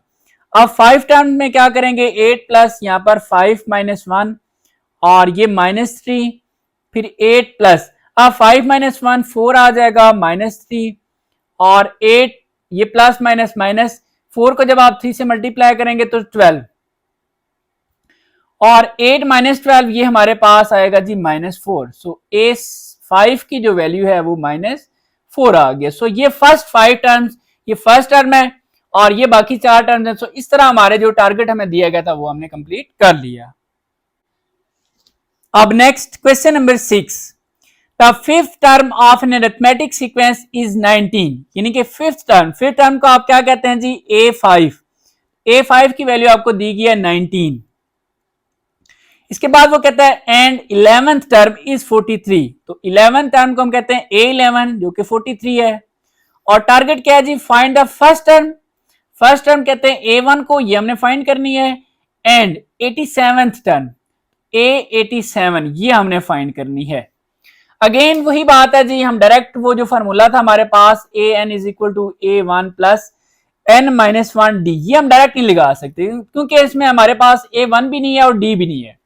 हम ये दोनों चीजें फाइंड करेंगे, फिर हम चाहे वो 87th टर्म हो या कोई टर्म हो हम फाइंड कर सकते हैं। सो A1 और D की वैल्यू इन दोनों की मदद से फाइंड होगी। कैसे फाइंड होगी देखें, ये जो A5 है इस फार्मूला को आप 5 के अकॉर्डिंग लिख लें। सो A5 इज इक्वल टू फिर A1 क्योंकि हमें नहीं पता प्लस फिर N-1, N की जगह पर हमने 5 लिखा है तो ये 5 - 1 और D भी हमें नहीं पता। सो A5 की वैल्यू आपके पास है 19, A1 प्लस 5 - 1 4D, ठीक है, इसको आप इक्वेशन 1 कह दें। अब आप इस फार्मूला को 11 के अकॉर्डिंग लिखें तो A11 is equal to A1 plus 11 - 1D। So A11 की वैल्यू हमारे पास 43 है, फिर A1 प्लस 11 - 1 ये आ जाएगा 10D, इसको आप नाम दे दें इक्वेशन नंबर 2। अब 1 और 2 को सब्ट्रैक्ट करना है। देखें आइडिया ये है कि या तो D के कोफिशिएंट देखें जैसे कि 10 है और यहाँ पर 4 है, या तो D के इक्वल करें या A के इक्वल करें। तो A के ऑलरेडी इक्वल है, देखें 1 है, इधर भी 1 है, ठीक है। सो आप क्या कर लेंगे? सब्ट्रैक्ट, या तो ऐड करना आता है या सब्ट्रैक्ट। कब ऐड और कब सब्ट्रैक्ट करते हैं? सब्ट्रैक्ट हम तब करते हैं जब इनके साइन सेम हो। देखिए इधर भी प्लस है इधर भी प्लस है, तो फिर सब्ट्रैक्ट करते हैं, और डिफरेंट हो तो फिर ऐड कर लेते हैं। Subtracting equation 1 and 2। आप किसी एक इक्वेशन को ऊपर लिख लें, किसी एक को नीचे लिख लें, तो आपकी चॉइस है। मैं इसको लिख लेता हूं 43 is equal to A1 plus 10D, और इसको फिर हम सब्ट्रैक्ट कर लेते हैं उसमें से 19 is equal to A1 plus 4D। Subtract करते हुए आपने याद रखना है नीचे वाली वैल्यू के साइन चेंज करना है। सो ये प्लस होता है, जब कुछ भी ना हो तो माइनस हो जाएगा, ये भी प्लस से माइनस और ये भी प्लस से माइनस। अब 43 माइनस 19 तो ये बनेगा जी 24, और ये हो जाएगा कैंसिल, ठीक है। और प्लस 10 -4 10 - 4 ये आ जाएगा 6D। हमें D की वैल्यू चाहिए 6, इधर आके डिवाइड होगा। सो 6 1 6 6 4 24। सो D की वैल्यू आपके पास क्या आ गई जी? 4। अब ये D की वैल्यू आप इन दोनों किसी भी इक्वेशन में पुट करें तो A1 भी आ जाएगा। वो हमने फाइंड भी करना है वैसे भी, ठीक है, हमारी जरूरत भी है, ठीक है, क्योंकि ये टर्म तब भी फाइंड होती है। सो A1 अब हम क्या करते हैं जी, यहां पर D की वैल्यू पुट करते हैं। Put value of D in equation, किसी भी इक्वेशन में पुट कर लें, मैं 1 में ही पुट कर लेता हूं, ठीक है। आप दोनों में से किसी एक में पुट करें, आपका आंसर सेम आएगा। तो 1 हमारे पास क्या है जी? 19 A1 4D। सो यहां पर लिख लेते हैं 19 A1 प्लस 4D। सो 19 प्लस A1 की वैल्यू हमें नहीं पता, 4D की वैल्यू भी हमें पता चल गया है जो कि 4 है। सो A1 प्लस 4 4 16 को इधर शिफ्ट करें, 19 माइनस 16 जो कि आपके पास आ जाएगा 3। सो A1 की वैल्यू भी आपके पास आ गई है 3। अब आप कोई भी टर्म फाइंड कर सकते हैं, लेकिन हमें टारगेट दिया गया 87th टर्म का। 87th टर्म यानी कि A87। अब इसके अकॉर्डिंग आप फॉर्मूला लिखें, क्या बनता है? A1 प्लस, ठीक है। अच्छा चलें अब हम डायरेक्ट कर लेते हैं या फॉर्मूला लिख लेते हैं। Formula AN is equal to, यहां पर ऊपर लिख लें कि AN is equal to A1 plus N-1D, ये फॉर्मूला इसके अकॉर्डिंग आप लिखेंगे। सो N की जगह पर 87, फिर A1 की आप वैल्यू पुट कर लें, ठीक है, बजाय इस तरह करने के। A1 की वैल्यू हमारे पास कितनी आई हुई है? 3 प्लस फिर N की जगह पर हम 87 पुट करेंगे, 87 माइनस 1, और D की वैल्यू हमने अभी फाइंड की थी, टॉप पे देखें 4 है। सो यहां पर आप लिख लें 4। अब ये 3 प्लस, अब 87 में से 1 माइनस करें तो 86, ठीक है, इंटू 4, और फिर आप क्या करेंगे जी 3 प्लस 86 को 4 से मल्टीप्लाई करें, तो ये बनेगा जी हमारे पास तकरीबन 34। इसको आप वेरीफाई कर लें, हाँ जी ठीक है। अब आप इन दोनों को अगर ऐड कर लें तो ये बन जाएगा 347।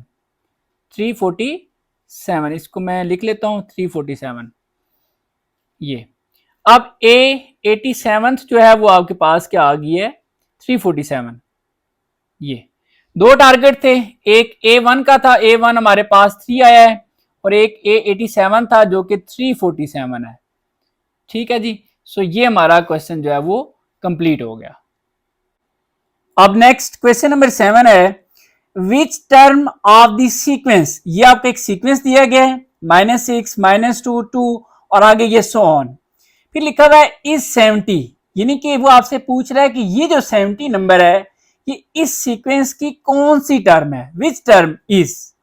जैसा कि मैं आपसे कहता हूं कि ये टर्म कौन सी है, तो ये फर्स्ट टर्म है जिसको A1 कहते हैं, ये सेकंड टर्म है जिसको आप A2 कहते हैं, ये थर्ड टर्म है A3 इसको आप कह सकते हैं, लेकिन ये कौन सी टर्म है। ठीक है, लेट्स सपोज अभी हमें नहीं पता, जैसे हमें ये पता था A1 A2 A3, तो इसको हम फिलहाल AN कह देते हैं, N की जगह पर हमें नहीं पता कि ये कौन सी टर्म आ रही है। ठीक है, बहुत आसान क्वेश्चन है, एक सिंपल सा इसका फार्मूला है जी हमारे पास। मैं यहां पर आपको सबसे पहले बता देता हूं कि देखें A1 की वैल्यू आपके पास है -6। आप चेक करें कि ये सीक्वेंस भी कौन सा है, तो D की वैल्यू हम निकाल के देखते हैं।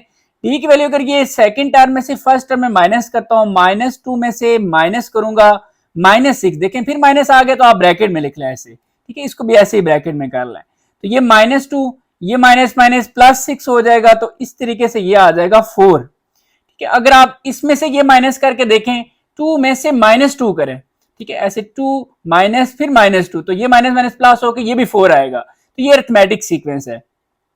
तो अरिथमेटिक सीक्वेंस के लिए आप क्या करेंगे, एक फार्मूला यूज करेंगे जिसकी मदद से हम बता सकेंगे कि ये कौन सी टर्म है। वो फार्मूला यकीनन आपको याद होगा, जो कि है an is equal to A1 plus n-1d। अब इसमें आप वैल्यूज पुट करें, देखिए an की जगह पर हम क्या लिख सकते हैं, an हम कहेंगे 70, ठीक है, और A1 की वैल्यू आपके पास -6 है, फिर प्लस, अब n हमें नहीं पता, क्योंकि देखिए यहां पर अगर हमें n पता चल जाता तो हमें पता चल जाता ये कौन सी टर्म है। सो n को हम ऐसे ही लिखेंगे, और d की वैल्यू हमारे पास है 4। यही अगर अब n की वैल्यू में पता चल जाएगी तो यही n की वैल्यू ही हमें बताएगी कि ये कौन सी टर्म है। सो इसको सॉल्व करते हैं, तो 70 ये -6 इधर आके हो जाएगा +6। ठीक है, 4 को आपने इसके साथ भी मल्टीप्लाई करना है, तो 4n माइनस 4 1 से मल्टीप्लाई होके 4 आ जाएगा, तो 70 प्लस 76 सॉरी 70 और +6 ये 76 हो जाएगा, और ये -4 इधर आके +4, तो इधर आ जाएगा 4n, ये फाइनली बनेगा 80, और 4n 4 को आपने डिवाइड करना है 80 के साथ, तो जब हम 80 को डिवाइड करेंगे 4 के साथ तो ये फाइनली हमारे पास आ जाएगा 20। सो n की वैल्यू 20 आ गई। अब n की वैल्यू 20 से क्या मुराद है, ठीक है, n की वैल्यू हमारे पास है 20, तो अगर आप लेट्स सपोज यहां पर n की जगह पर 20 पुट करते हैं, ठीक है, सो मैं अगर लिखता हूं a, अब n हमें क्लियर हो गया, ये हमारा हो गया 20, सो यही हमें क्लियर हो गया, ये जो 70 है ये 20th टर्म है, ठीक है, इस सीक्वेंस की। सो ये हमारा फाइनल जो है वो आंसर है। यहां तक आप लिख देते हैं तब भी ठीक है, यहां तक लिखते हैं तब भी ठीक है। सो ये क्लियर हो गया कि इस सीक्वेंस को अगर आप देखें d की वैल्यू 4 थी, तो इसका मतलब है कि हर एक नंबर में आप 4 ऐड करें, जब -6 में आप 4 ऐड करेंगे तो -2 आएगा, -4 में फिर आप जो है वो 4 ऐड करेंगे तो 2 आ जाएगा, 4 में फिर इसी तरह 2 में 4 ऐड करें, तो करते करते आप जब 20th टर्म पे पहुंचेंगे, ठीक है, ये वाली, फिर आपके पास जो है वो 70 आ जाएगा। तो अभी हमारा क्लियर हो गया कि which term of the sequence, इस सीक्वेंस की ये जो टर्म है ये कौन सी बन रही है, 20th टर्म। ठीक है जी, तो ये क्वेश्चन क्लियर हो गया। अब नेक्स्ट क्वेश्चन नंबर 8 है, और ये क्वेश्चन बिल्कुल 7 की तरह ही है, इसको पढ़ लेते हैं। इसमें लिखा हुआ है कि which term of the sequence, ये सीक्वेंस है, ठीक है, सीक्वेंस की ये फर्स्ट टर्म है, और ये सेकंड टर्म है, ये थर्ड टर्म है, फिर वो कहते हैं कि इज, मतलब which term of the sequence is, ये जो है ये जो टर्म है ये इस सीक्वेंस की कौन सी टर्म है। जैसे मैं कहता हूं कि इसकी तीसरी टर्म कौन सी, आप कहेंगे 1/2, सेकंड टर्म कौन सी है जी 3/2, फर्स्ट टर्म कौन सी है 5/2, लेकिन ये कौन सी टर्म है, ठीक है, या मैं आपसे क्वेश्चन करता हूं 1/2 यहां पर कौन सी टर्म है, तो थर्ड टर्म है, लेकिन ये टर्म हमें नहीं पता। यहां पर हम a, जैसे यहां पर हमारे पास ये तीसरी टर्म थी तो हमने 3 लिख लिया था, अब ये हमें नहीं पता तो यहां पर हम फिलहाल n लिख लेंगे, ठीक है, एन की वैल्यू हमें फाइंड करनी है, अगर हमें वो पता चल जाएगी तो हमें ये क्लियर हो जाएगा कि ये कौन सी टर्म है। वेरी सिंपल है, आप क्या करें, सबसे पहले यहां पर लिख लें कि a1 की वैल्यू आपके पास है 5/2। इसके साथ साथ आप डी की वैल्यू भी लिख लें, डी की वैल्यू आपको पता है सेकंड टर्म में से फर्स्ट टर्म माइनस कर लें या इसमें से ये माइनस कर लें, कोई सी दो कंसेक्टिव टर्म का आप डिफरेंस ले सकते हैं, ठीक है, इसको कॉमन डिफरेंस कहते हैं। तो लेट्स सपोज मैं 3/2 में से माइनस करता हूं 5/2, इसको आप डायरेक्ट भी सॉल्व कर सकते हैं, इसका एलसीएम आ जाएगा 2।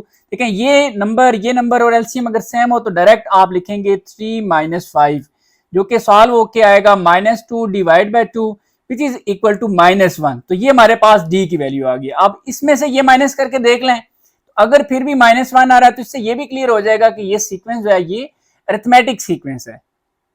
और इससे जब हमें क्लियर हो जाएगा कि ये अरिथमेटिक सीक्वेंस है तो हमारे पास उसका फॉर्मूला होता है an is equal to a1 plus n-1d, क्योंकि हमने dn की वैल्यू फाइंड करनी है, क्योंकि n से ही हमें क्लियर होगा कि ये कौन सी टर्म है। तो n की वैल्यू यहां से फाइंड हो सकती है।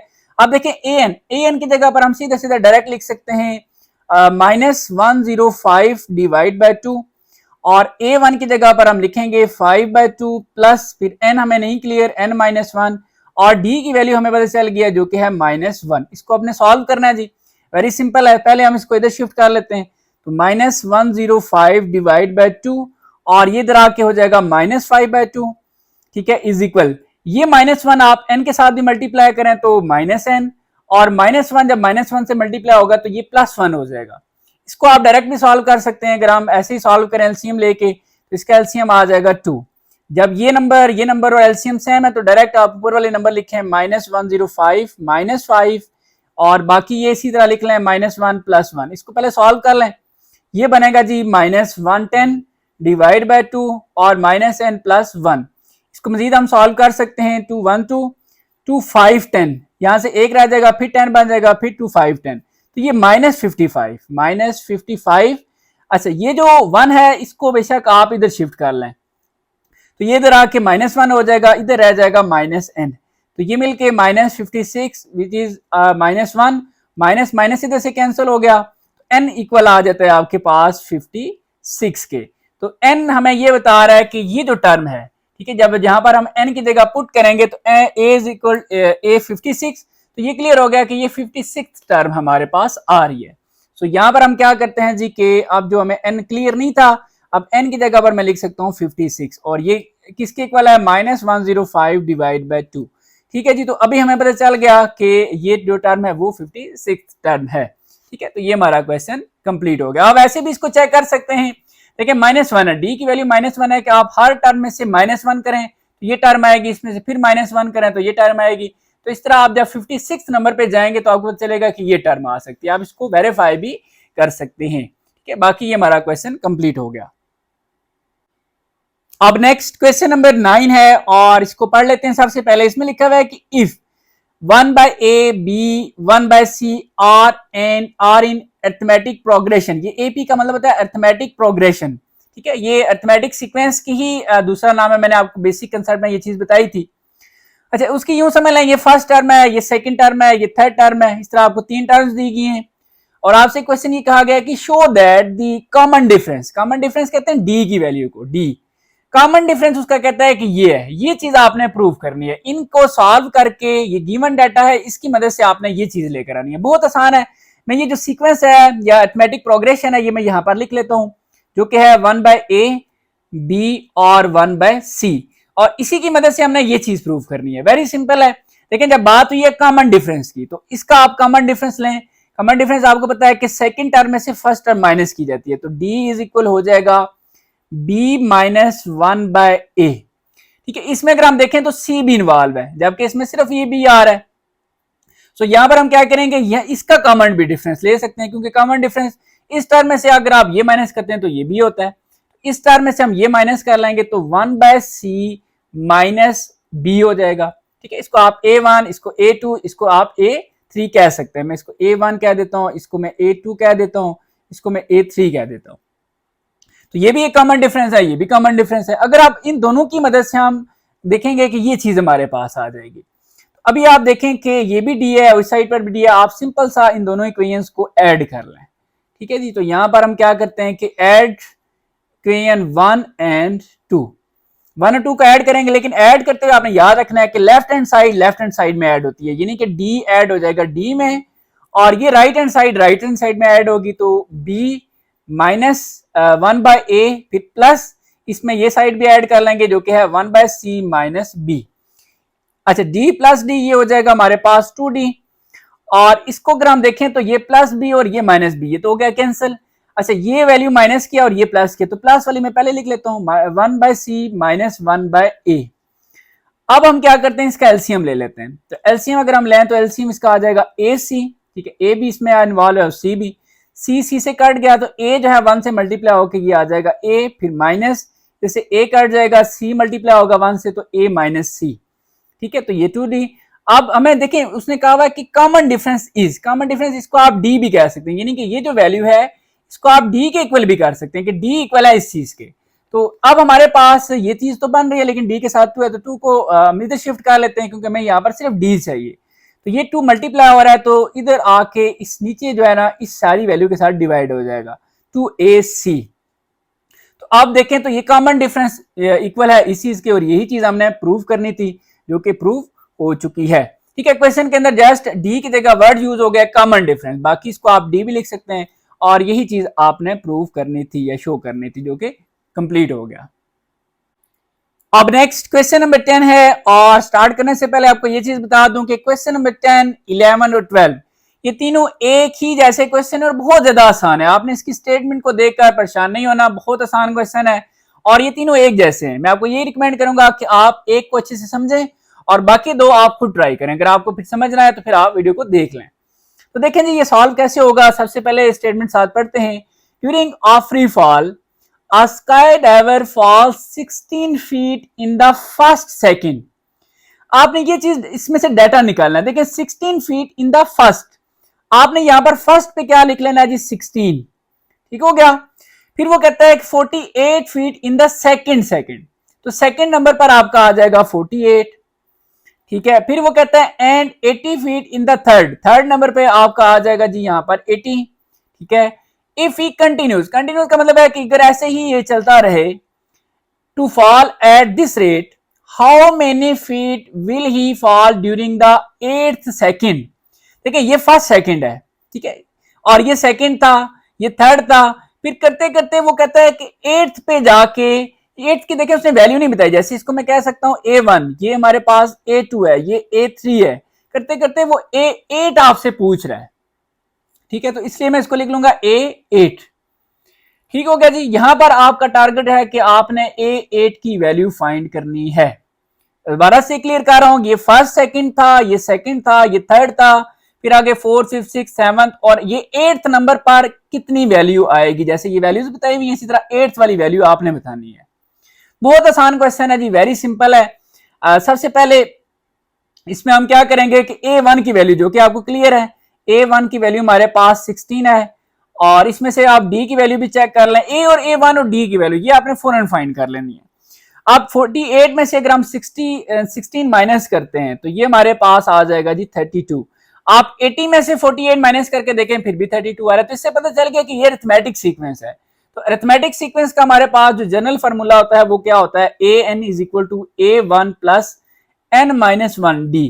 इसमें ही इसी की मदद से ही हम जो है ना ये टर्म फाइंड कर लेंगे।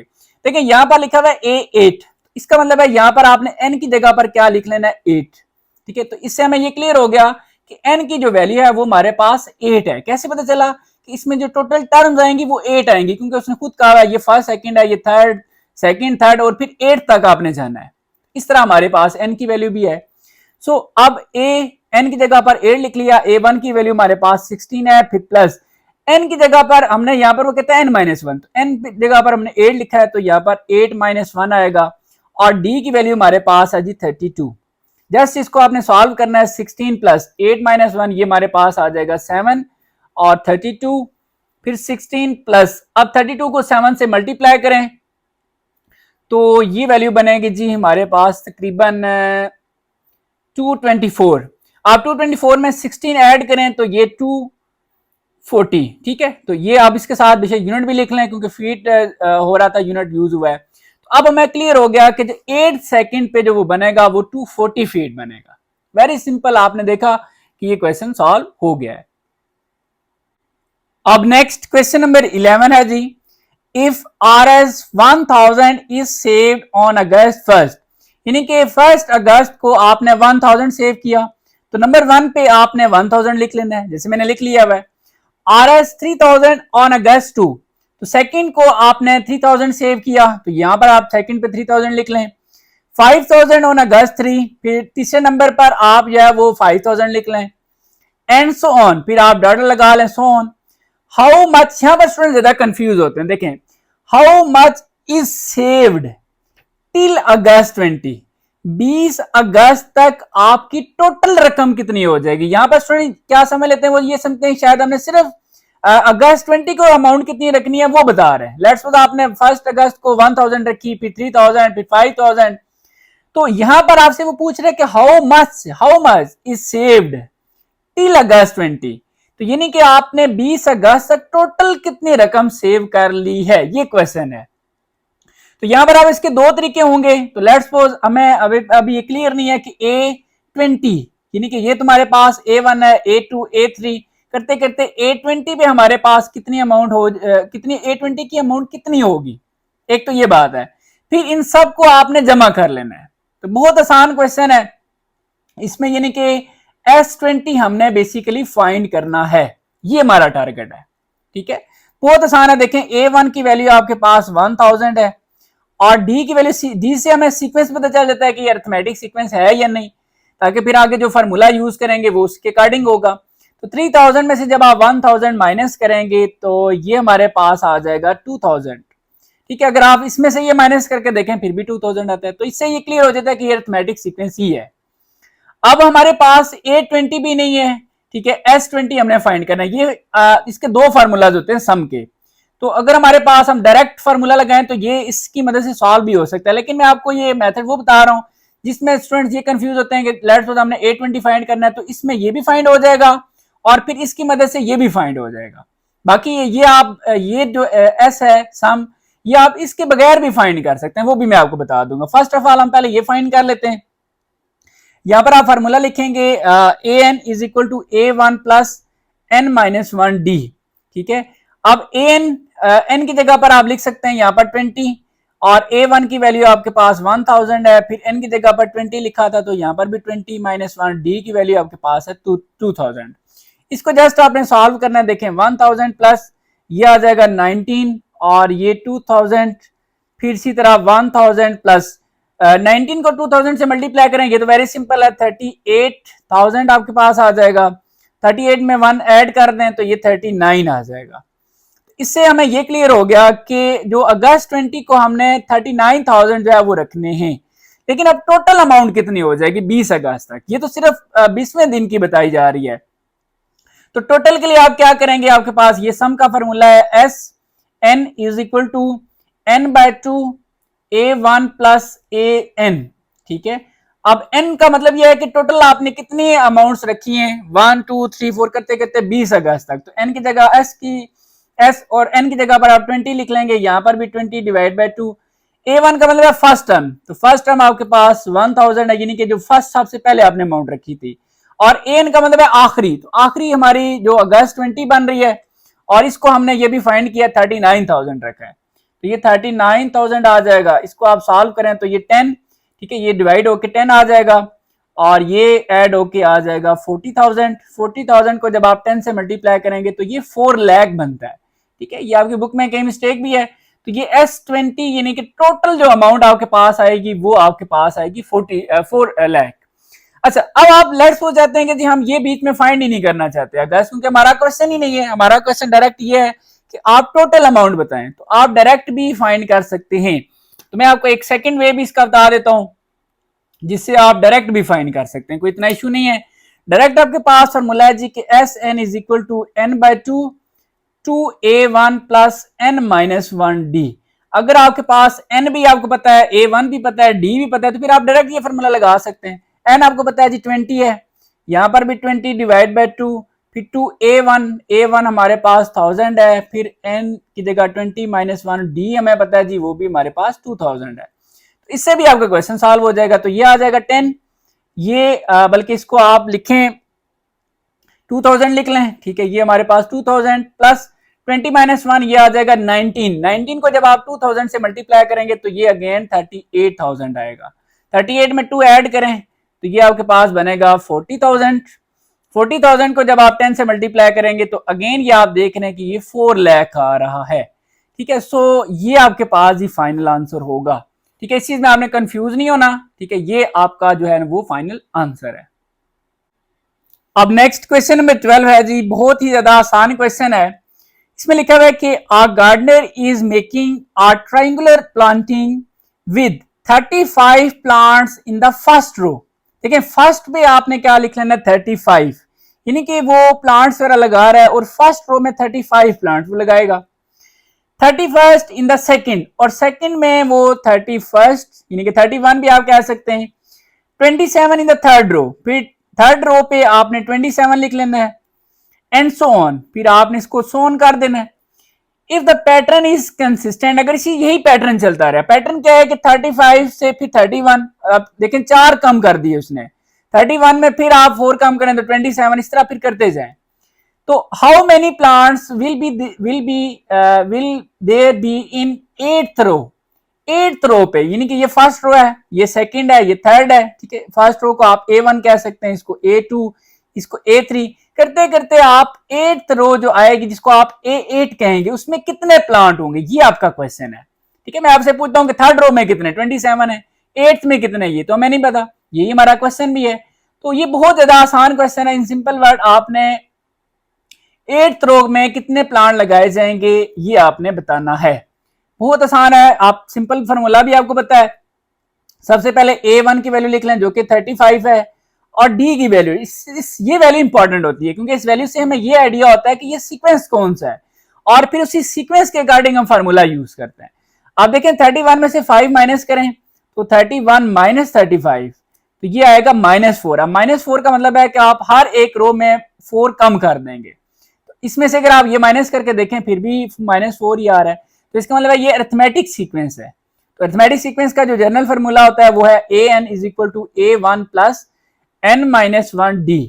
तो यहां पर n की जगह पर आप 8 लिख सकते हैं क्योंकि हमने 8th रो का पता करना है, 8 आ जाएगा, और A1 की वैल्यू 35 है, फिर प्लस n की जगह पर हमने 8 पुट किया तो 8 -1, और d की वैल्यू है -4। इसको जस्ट आप सॉल्व करेंगे तो 35 प्लस अब 8 -1 ये आ जाएगा 7 को आपने मल्टीप्लाई करना है 4 से, तो 35 ये प्लस माइनस ये माइनस हो जाएगा, 7 4 28, 35 में से 28 माइनस करें तो ये 7। तो 8th रो में कितने प्लांट्स होंगे जी, 7 होंगे, ठीक है। यहां पर आप लिख भी सकते हैं कि 7 प्लांट्स, ठीक है, इन दी 8th रो, यानी कि 8th रो में कितने प्लांट होंगे जी, 7।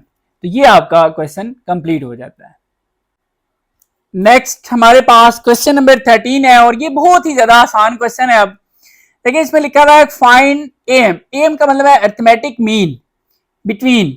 अब सबसे पहले अरिथमेटिक मीन का फार्मूला यहां पर लिख लें और देख भी लें। अरिथमेटिक मीन का फार्मूला है जी हमारे पास a plus B divide by 2। अब a का मतलब है ये फर्स्ट वैल्यू, b का मतलब है ये सेकंड वैल्यू, दोनों को ऐड करेंगे और 2 पे डिवाइड करेंगे तो am यानी कि अरिथमेटिक मीन फाइंड हो जाएगा। ठीक है जी, आपने बहुत ही ज्यादा आसान है। तो यहां पर आप लिखें am is equal to, am कैसे फाइंड होगा, इन्हीं दोनों को जमा करें, 7 प्लस 17 डिवाइड बाय 2। तो अब 7 प्लस 17 ये हमारे पास होता है 24, डिवाइड बाय आप 2 करें तो ये आ जाएगा जी 12। सो ये फाइंड हो गया, arithmetic mean is equal to कितना आ गया हमारे पास 12। जब दो वैल्यूज होती हैं तो बहुत ज्यादा आसान है, ये शॉर्टकट फार्मूला है, दोनों को ऐड करके 2 पे डिवाइड कर देना तो अरिथमेटिक मीन फाइंड हो जाता है। अब बिल्कुल इसी तरह हमारे पास सेकंड पार्ट भी है, वो देख लेते हैं। तो सेकंड पार्ट में कुछ इस तरीके से कहा गया है, और am फाइंड करना है अरिथमेटिक मीन। देखिए ये हमारे पास a समझ लें, इसको b समझ लें, आपने इससे कंफ्यूज नहीं होना, ठीक है, बहुत आसान है। 3 प्लस 3 अंडर 2 प्लस ये होगी फर्स्ट वैल्यू यानी कि a की वैल्यू, और b की वैल्यू आपके पास है जी 7 माइनस 3 अंडर 2 डिवाइड बाय आप 2 कर लेंगे। फार्मूला आपको पता है, मैं दोबारा से यहाँ पर मेंशन कर देता हूँ, जो कि है a plus B divide by 2। मतलब जो दो वैल्यूज आपको दी जाएंगी दोनों को ऐड करना है और 2 पे डिवाइड करना है, ठीक है, ये फार्मूला है। तो अब हमने इसी फार्मूला के अकॉर्डिंग ये लिख लिया। अब अगर आप यहां पर देखें तो ये वैल्यू और ये वैल्यू दोनों सेम है, लेकिन इसके साथ माइनस है, इसके साथ प्लस है, तो ये क्या हो जाएंगी जी, कैंसिल हो जाएंगी। 3 + 7 ये हमारे पास आएगा 10 डिवाइड बाय 2 करें, 10 डिवाइड बाय 2 आपको पता है जी 5, तो ये अरिथमेटिक मीन फाइंड होगी जो कि क्या है 5। नेक्स्ट पार्ट नंबर 3 है और अरिथमेटिक मीन फाइंड करना है, तो am इज इक्वल टू, देखें फार्मूला कहता है कि a प्लस बी, यानी कि दोनों को ऐड करें और 2 पे डिवाइड कर दें, तो ये 7√5 प्लस और √5 डिवाइड बाय कर लेंगे 2। अब इसको सॉल्व करने के दो तरीके हैं, ठीक है। एक तरीका ये है कि आप √5 कॉमन है तो आप कॉमन ले लें, ठीक है, ये कॉमन मैंने ले लिया। इधर से क्या रह गया 7, फिर प्लस इधर से जब कुछ भी नहीं रहेगा तो आप 1 कह सकते हैं डिवाइड बाय 2, और ये √5 इसी तरह लिखें, 7 + 1 ये आपके पास आ जाएगा 8 डिवाइड बाय 2, और ये सॉल्व हो सकता है 2 1 2 2 4 8, 4 को आप पहले लिख लें और ये वैल्यू जो अंडर रूट वाली इसको बाद में लिखा जाता है, तो यहां पर हम लिखेंगे 4√5, तो ये आपके पास आंसर आ गया। अच्छा, इसका जो सेकंड वे, सेकंड मेथड आप कह सकते हैं, ठीक है, ये मुख्तलिफ है, कोई इसमें इश्यू वाली बात नहीं है, ये मैं इसलिए गाइड कर रहा हूँ, कुछ स्टूडेंट्स की मैथ वीक होती है तो उन्हें भी चीजें क्लियर हो जाए। तो देखें अब यहां पर आप क्या कह सकते हैं, am इज इक्वल टू, पहले तो मैं वही लिख लेता हूं a + b, ठीक है, इसको मैं a कह रहा हूं, इसको b कह रहा हूं, डिवाइड बाय 2, ये डायरेक्ट मेथड है। देखें ये यहां पर इसके साथ 7 है, इसके साथ जब कुछ भी नहीं है तो 1 होता है, इसको आप यूं समझ लें, ये 7x लिखा हुआ है, 7x + x, तो ये 8x हो जाता है, इसको आप डायरेक्टली भी ऐड कर सकते हैं बजाय किस तरीके से, तो यहां पर 7 है, यहां पर 1 है, तो 7 और 1 8, और ये √5 इसी तरह आ जाएगा डिवाइड बाय 2, इसको आप सॉल्व करें तो ये 4 √5, तो ये आंसर फिर भी आपका वही आएगा, ठीक है, तो ये हमारा क्वेश्चन कंप्लीट हो गया। नेक्स्ट पार्ट नंबर 4 है और अरिथमेटिक मीन फाइंड करना है जी। अरिथमेटिक मीन का फार्मूला है a + b डिवाइड बाय 2, मतलब जो वैल्यूज दी गई हैं, जैसे ये a है और इसको b समझ लें, दोनों को ऐड करें 2 पे डिवाइड करें, सो 2y + 5 फिर प्लस, और ये 5y + 3 डिवाइड बाय आ जाएगा 2। अब इनको सॉल्व करें, y वाला y के साथ सॉल्व होगा और ये नंबर के साथ, 2 + 5 ये हो जाएगा 7y + 5 + 3 8 डिवाइड बाय 2। अब आप क्या करें, 2 को अलग अलग दोनों से डिवाइड कर दें, 7y divide by 2 plus 8 bye 2, तो ये हो जाएगा जी 7 डिवाइड बाय 2 प्लस, अब ये सॉल्व भी हो सकता है, ये आ जाएगा 4। सो ये अरिथमेटिक मीन फाइंड होगी और यही फाइनल आंसर भी है। नेक्स्ट क्वेश्चन नंबर 14 है और इसको आपने थोड़ा सा समझ के सॉल्व करना है। देखिए इसमें लिखा हुआ है फाइंड बी, यानी कि आपका इस क्वेश्चन में टारगेट क्या है, बी की वैल्यू फाइंड करनी है, ठीक है। If 10 is arithmetic mean between b and 20, सबसे पहले आप अरिथमेटिक मीन का फार्मूला लिख लें जो कि होता है a + b डिवाइड बाय 2, ठीक है जी। अब देखें वो कह रहा है कि बिटवीन के बाद जो नंबर लिखे हुए हैं ये दोनों, मतलब इनमें से a की वैल्यू समझ लें b बन रही है और b की वैल्यू 20 बन रही है। अब आप ये फार्मूला लगाए, मैं आपके सामने लिखता हूं कि अरिथमेटिक मीन अब किन के दरमियान है जी, b एंड 20। जैसे आपने क्वेश्चन 13 किया उसमें 2 वैल्यूज दी होती थी, अब ये 2 वैल्यूज हैं, एक b है फिर प्लस, अब दूसरी क्या है हमारे पास 20 डिवाइड बाय आप क्या कर लेंगे 2, और ये जो 10 आपको दिया गया वो कहता है इफ 10 इज am, यानी कि 10 इज अरिथमेटिक मीन, तो इस am की वैल्यू आपको 10 दी गई है, इसकी जगह पर आप 10 लिख लें। अब आप देखेंगे सॉल्व करेंगे तो आप देखेंगे b की वैल्यू फाइंड हो जाएगी, ये 2 जो डिवाइड हो रहा है इसके साथ मल्टीप्लाई होगा तो ये बन जाएगा 20 और b + 20, हमें b की वैल्यू चाहिए तो +20 इधर आके -20 हो जाएगा, सो b की वैल्यू हमारे पास आ रही है 0, ठीक है जी। सो यहां पर आप देख सकते हैं कि b की वैल्यू हमारे पास 0 आ रही है, तो ये वेरी सिंपल सा क्वेश्चन है जी। नेक्स्ट क्वेश्चन नंबर 14 है और ये आपको बड़ा समझ के सॉल्व करना पड़ेगा। देखिए इसमें लिखा हुआ है फाइंड x एंड y, यहां पर ये चीज तो क्लियर हो गई कि इसमें हमने x और y की वैल्यू फाइंड करनी है। अब इंफॉर्मेशन क्या दी गई है, if 2 and 13 are 2 arithmetic mean between x and y।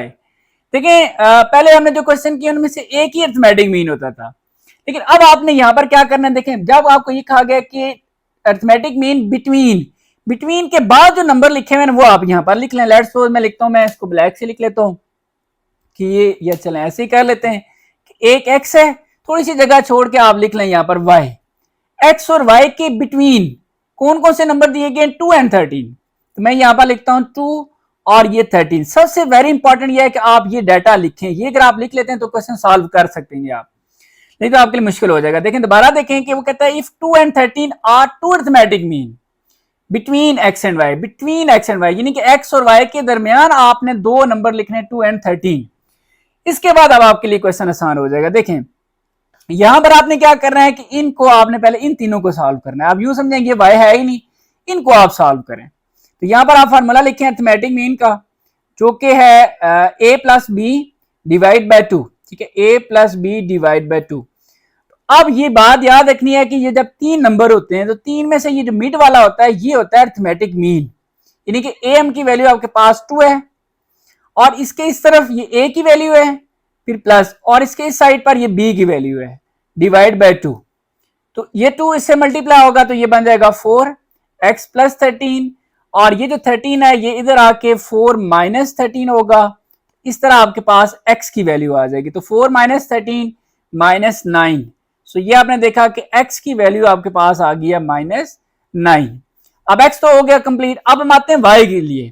तो y के लिए आपने क्या करना है, अब आपने इन तीनों को सॉल्व करना है, ठीक है। आप फार्मूला लिख लें am arithmetic mean is equal to a plus B divide by 2। तो मैंने आपको बताया कि जब तीन नंबर्स हों, तीन में से ये जो मिड वाली वैल्यू होती है, देखिए अरिथमेटिक मीन, मीन कहते हैं मिड वाली वैल्यू को, तो ये आपके पास am की वैल्यू होगी जो कि 13 आप लिख देंगे, और a प्लस बी, तो ये इसके इस तरफ a की वैल्यू है प्लस और ये b की वैल्यू है, ये आप चेंज भी कर सकते हैं, कोई इतना इशू नहीं है इसमें, ठीक है, डिवाइड बाय 2। तो ये 2 जो डिवाइड हो रहा है इसके साथ 13 के साथ मल्टीप्लाई होके आएगा 26, 2 प्लस वाई, और ये 2 जो है ये इधर आके माइनस हो जाएगा। सो 26 माइनस 2 ये आ जाएगा 24। सो ये y की वैल्यू हमारे पास आ गई है 24। तो ये आपने देखा हमारे पास क्वेश्चन सॉल्व हो गया है, ठीक है जी। इसी क्वेश्चन का सेकंड मेथड भी है जो कि अब नेक्स्ट क्वेश्चन में हम यूज करेंगे। उस मेथड की मदद से भी आप ये फाइंड कर सकते हैं। फिर मैं आपको थोड़ा बहुत बताऊंगा कि वो मेथड हम यहाँ पर यूज क्यों नहीं कर सकते या ये वहां पर यूज क्यों नहीं कर सकते, ठीक है। नेक्स्ट क्वेश्चन करते हैं, फिर ये डिस्कस करते हैं। यहां तक आप कर लें, ये इजी हो गया। नेक्स्ट क्वेश्चन नंबर 16 है जी, find the two arithmetic means between 5 and 17, between 5 and 17। तो यहां पर मैं लिखता हूं 5 और ये 17, 5 और 17 के बिटवीन आपने दो अरिथमेटिक मीन फाइंड करनी है। अब इससे जो पीछे आपने क्वेश्चन किया है उसमें आपको दो अरिथमेटिक उसने खुद बताई हुई थी और एक्स और वाई की वैल्यू फाइंड करनी थी, लेकिन यहां पर आपसे वो पूछ रहा है कि इन दोनों के दरमियान आप टू अरिथमेटिक मीन फाइंड करें। तो दो हैं, तो एक को हम कह देते हैं A1 और एक को हम कह देते हैं A2। यहां पर थोड़ा सा आपको बता दूं कि आप एक्स वाई भी यूज कर सकते हैं, कोई इश्यू वाली बात नहीं है। जब आप दो हो तो एक्स वाई कर लें, तीन है तो एक्स वाई जी कर लें, और लेकिन जब चार होंगे तो आप कंफ्यूज होंगे, फिर एक्स वाई जी आप कहेंगे जी आप चौथी में कौन सी लिखूं। इसलिए सबसे बेस्ट वे ये है कि आप A1 A2, अगर तीन है तो A3, चार है तो A4 हो जाएगा। इस तरीके से आप लिखें, आपके लिए आसानी हो जाएगी। अब दूसरी बात, फिर क्वेश्चन स्टार्ट करते हैं। दूसरी बात कि जो हमने पीछे क्वेश्चन किया, आप शायद सोच रहे होंगे कि हम इस तरह तीन तीन जो है ना वो सॉल्व कर लेंगे, इनको तीन बनाएंगे फिर ये तीन करके हम हल कर लेंगे, लेकिन ऐसे क्वेश्चन आपका सॉल्व नहीं होगा। अब इसकी रीजन क्या है? रीजन ये है कि अगर आप इस देखें इस क्वेश्चन को जो 15 हमने किया था, हमने ऐसे तीन बना के इन तीनों को किया था, लेकिन इसमें यह था कि इन तीन में से दो वैल्यूज हमें पता है और एक अननोन है। तो जब एक अननोन हो तो इजीली वो फाइंड हो जाता है, लेकिन यहां पर अगर आप तीन बनाते हैं तो ये दो अननोन है। तो जब दो या दो से ज्यादा अननोन इकट्ठे हो जाएं तो फिर आप उस चीज को सॉल्व नहीं कर सकते, इसलिए ये वाला मेथड हम यहां पर यूज नहीं करेंगे। लेकिन ये बता दूं कि यहां पर हम जो मेथड यूज करेंगे वो आप यहां पर अप्लाई कर सकते हैं, ठीक है। आप ट्राई करें, इस मेथड से ये क्वेश्चन भी सॉल्व हो जाएगा। अब वो मेथड कौन सा है अभी आप देखें। वो ये है कि क्योंकि ये अरिथमेटिक की बात हो रही है तो ये अरिथमेटिक सीक्वेंस है, सो ये हमारे लिए A1 है, ये A2 है, ये A3 है और ये A4 है। अब इसमें A1 की वैल्यू हमारे पास है जी 5, ठीक है, और A4 की वैल्यू हमारे पास है 17। और यूं समझ लें कि A2 हमने फाइंड करना है, जब A2 फाइंड होगा तो A1 भी फाइंड हो जाएगा, A3 फाइंड करेंगे तो साथ ये भी वही की वैल्यू होगी, फाइंड हो जाएगी। अब ये फाइंड करने के लिए आपके पास एक फार्मूला था जो कि था an is equal to A1 plus n-1d। लेकिन अब इसमें एक प्रॉब्लम आएगा। प्रॉब्लम क्या है, देखिए लेट्स सपोज मैं ये फाइंड करता हूं A2, उससे ये भी फाइंड हो जाएगी। तो यहां पर मैं लिख देता हूं 2, A1 की जगह पर 5 आ जाएगा, n क्योंकि यहां पर 2 लिखा है तो 2 - 1। लेकिन मसला आएगा डी का, तो मुझे बताएं डी की वैल्यू आप यहां से नहीं निकाल सकते डायरेक्टली। तो हम सबसे पहले क्या करेंगे कि ये जो दो वैल्यूज दी हुई हैं इसमें से हम डी की वैल्यू फाइंड कर सकते हैं। सो हमारा पहला टारगेट होगा हम डी की वैल्यू फाइंड करें। जब डी फाइंड हो जाएगा तो फिर हम A2 A3 या कोई और तीन टर्म होता भी कोई भी टर्म हम इसमें से फाइंड कर सकते हैं। तो देखें जी डी की वैल्यू मैं कैसे फाइंड करता हूं, इस फॉर्मूला को यहां पर हम लिखते हैं जो कि है A n, ठीक है, plus A1 plus n minus 1D। अब आप क्या करें, n की जगह पर यहां पर 4 लिख लें, तो मैंने 4 लिखा। अब A1 की जगह पर 5 प्लस n की जगह पर 4 लिखा हुआ है, तो 4 माइनस 1 और D, ठीक है। अब आप गौर करें तो A4 की जगह पर आप क्या लिख सकते हैं, 17 लिख सकते हैं, तो 17 लिख लें। तो 5 प्लस 4 माइनस 1 ये आ जाएगा 3D। तो आप 5 को इधर शिफ्ट करें, 17 माइनस 5 और 17 माइनस 5 ये आ जाएगा आपके पास 12। और इस तरीके से आप देखेंगे कि डी की वैल्यू फाइंड हो जाती है। तो 12 डिवाइड बाय 3 करेंगे, सो ये आ जाएगा 4। सो डी की वैल्यू हमारे पास आ चुकी है। अब A1 की वैल्यू भी हमारे पास है और D की वैल्यू भी हमारे पास है। जब A1 भी हो D भी हो, आप कोई भी टर्म फाइंड कर सकते हैं। हमारा टारगेट बेसिकली A2 है। A2 इसलिए फाइंड करें, असल में वो A1 बन जाएगा। तो यहां पर हम क्या लिख सकते हैं कि A1 जो है, A1 बेसिकली हमारा इक्वल है A2 के। तो A2 फाइंड करना हमारे लिए आसान है। तो जब A2 फाइंड हो जाएगा तो समझ लें A1 भी फाइंड हो जाएगा। तो A2 के लिए आप वही फॉर्मूला जो यहां पर हम लिखते हैं, अब आप n की जगह पर क्या लिख लेंगे, 2 लिख लेंगे। तो ये समझ लें 2 लिख लिया। उसके बाद क्या आएगा आगे, A1 plus n minus 1D। तो n चलें लिख लेते हैं, 2 लिखा हुआ है हमने, 2 माइनस 1 और ये D। तो A1 की वैल्यू आपके पास 5 है, 2 माइनस 1 ये 1 ही आ जाएगा, और D की वैल्यू आपने ये भी फाइंड किया 4। इसको आप सॉल्व करें, 5 प्लस 4 तो ये आ जाएगा 9, ठीक है जी। तो ये आपने देखा कि A1 की वैल्यू आपके पास आ गई है 9, तो A1 की वैल्यू 9 होगी।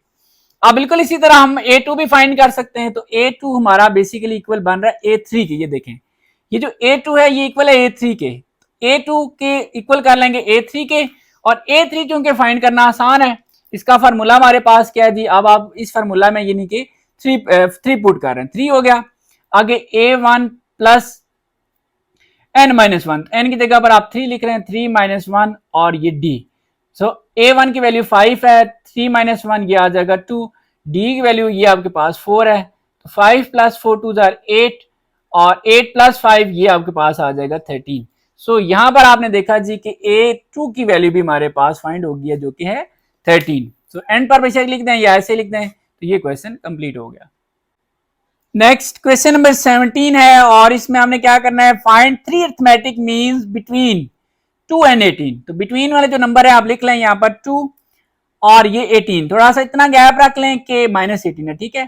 कि आप इसके दरमियान 3 अरिथमेटिक मीन फाइंड करनी है। तो एक को हम कह देते हैं A1, दूसरे को हम A2 और तीसरी को हम A3 कह देंगे। अगेन हम वही जो मेथड हमने पिछले क्वेश्चन में यूज किया वही करेंगे। ठीक है, अरिथमेटिक की बात हुई है तो ये अरिथमेटिक सीक्वेंस है। सो ये हमारे लिए A1 है, ये A2, ये A3, A4 और ये A5। अब हम क्या करेंगे कि A1 की वैल्यू तो हमें क्लियर है जो कि है हमारे पास 2, और A5 की वैल्यू भी हमें क्लियर है जो कि है -18। अब हम लेट्स सपोज A4 फाइंड करना है, तो A4 जब फाइंड होगा तो A3 भी फाइंड हो जाएगा, इसी तरह ये भी। तो ये A2, A3, A4 फाइंड करने के लिए जो फार्मूला है वो क्या है, AN is equal to A1 plus n-1D। लेकिन डायरेक्टली हम ये फार्मूला यूज नहीं कर सकते। वजह ये है कि देखें इसमें लेट्स सपोज आप 2 फाइंड कर रहे हैं तो यहाँ पर तो 2 लिख लेंगे, A1 भी हमें पता है, n2 लिखा होगा तो 2 - 1, लेकिन D का प्रॉब्लम आ रहा है, D हमारे पास नहीं है, D कॉमन डिफरेंस होते हैं, आप इसमें से ये हम एग्जैक्ट वैल्यू फाइंड भी नहीं कर सकते। सो पहला हमारा काम होगा कि ये जो आपको टर्म दी गया इसकी मदद से आप D फाइंड करें। आप क्या करेंगे, यही फॉर्मूला आप यहां पर दोबारा लिख लें, AN is equal to A1 plus n-1D। अब n की जगह पर आप 5 लिखें, ठीक है, A1 की जगह पर आप लिख लें 2, फिर प्लस यहां पर 5 लिखा तो ये 5 - 1, D की वैल्यू आपको नहीं पता। अब A5 की जगह पर आप क्या लिख सकते हैं जी, -18।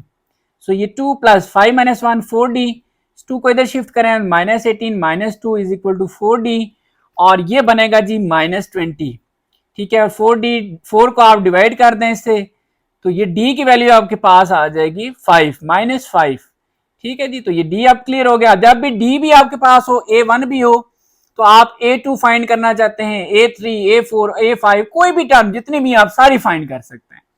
ठीक है जी, अब हमारे लिए क्वेश्चन इजी होगा। देखिए टारगेट तो हमारा A1 है ना, A1 किसके इक्वल है, A2 के। तो यहां पर मैं लिखता हूं कि A1 हमने फाइंड करना है, तो A1 इक्वल आ रहा है A2 के। अब A2 के लिए फॉर्मूला आसान है, ठीक है। फॉर्मूला क्या है, जैसे यहां पर आप समझ लें AN की जगह पर आपने 2 लिख लिया, फिर आगे A1 plus N minus 1D, तो A1 प्लस N की जगह पर आप 2 लिखेंगे, तो ये 2 माइनस 1 और ये D। आगे ही कर लेते हैं इसको आगे। A1 की वैल्यू आपके पास है जी 2, तो यहां पर आप लिख लेंगे 2 प्लस 2 माइनस 1, ये आ जाएगा 1, और डी की वैल्यू आपके पास है -5। ठीक है, 2 ये प्लस माइनस -5 जो कि इक्वल आ रहा है -3 के। सो ये आपने देखा कि A1 की वैल्यू आपके पास आ रही है -3। ठीक है, ये हो गया कंप्लीट। अब हम आते हैं A2 की तरफ। तो A2 जो है वो बेसिकली इक्वल बन रहा है A3 के। आप ये चेक करें, A2 इक्वल है A3 के। अब A3 फाइंड करना इजी है, क्योंकि क्या करेंगे, A1 प्लस यही लिख रहे हैं A1, अब 2 माइनस 1 की जगह हम क्या लिखेंगे, 3 माइनस 1 और D। A1 की जगह पर वैल्यू 2 आएगी, 3 माइनस 1 ये आ जाएगा 2, D की वैल्यू हमारे पास है -5, ये ऊपर फाइंड की हुई है, तो 2 ये प्लस माइनस -2 5 ये हो जाएगा 10 विच इज इक्वल टू -8। सो यहां पर हमारे पास A3 की जो वैल्यू है, सॉरी A2 की, ठीक है, A2 की वैल्यू बन रही है -8। ठीक है जी, अब ये दो टर्म्स, दो अरिथमेटिक मीन फाइंड होगी। अब थर्ड के लिए आप क्या करेंगे, A3। सो A3 इक्वल बन रहा है A4 के, ये आप चेक कर सकते हैं, A3 इक्वल है A4 के। तो A4, अब A4 के लिए फार्मूला क्या होगा, A1 plus 4 minus 1D। A1 की वैल्यू हमारे पास 2 है, 4 माइनस 1 ये आ जाएगा 3, और D की वैल्यू है -5।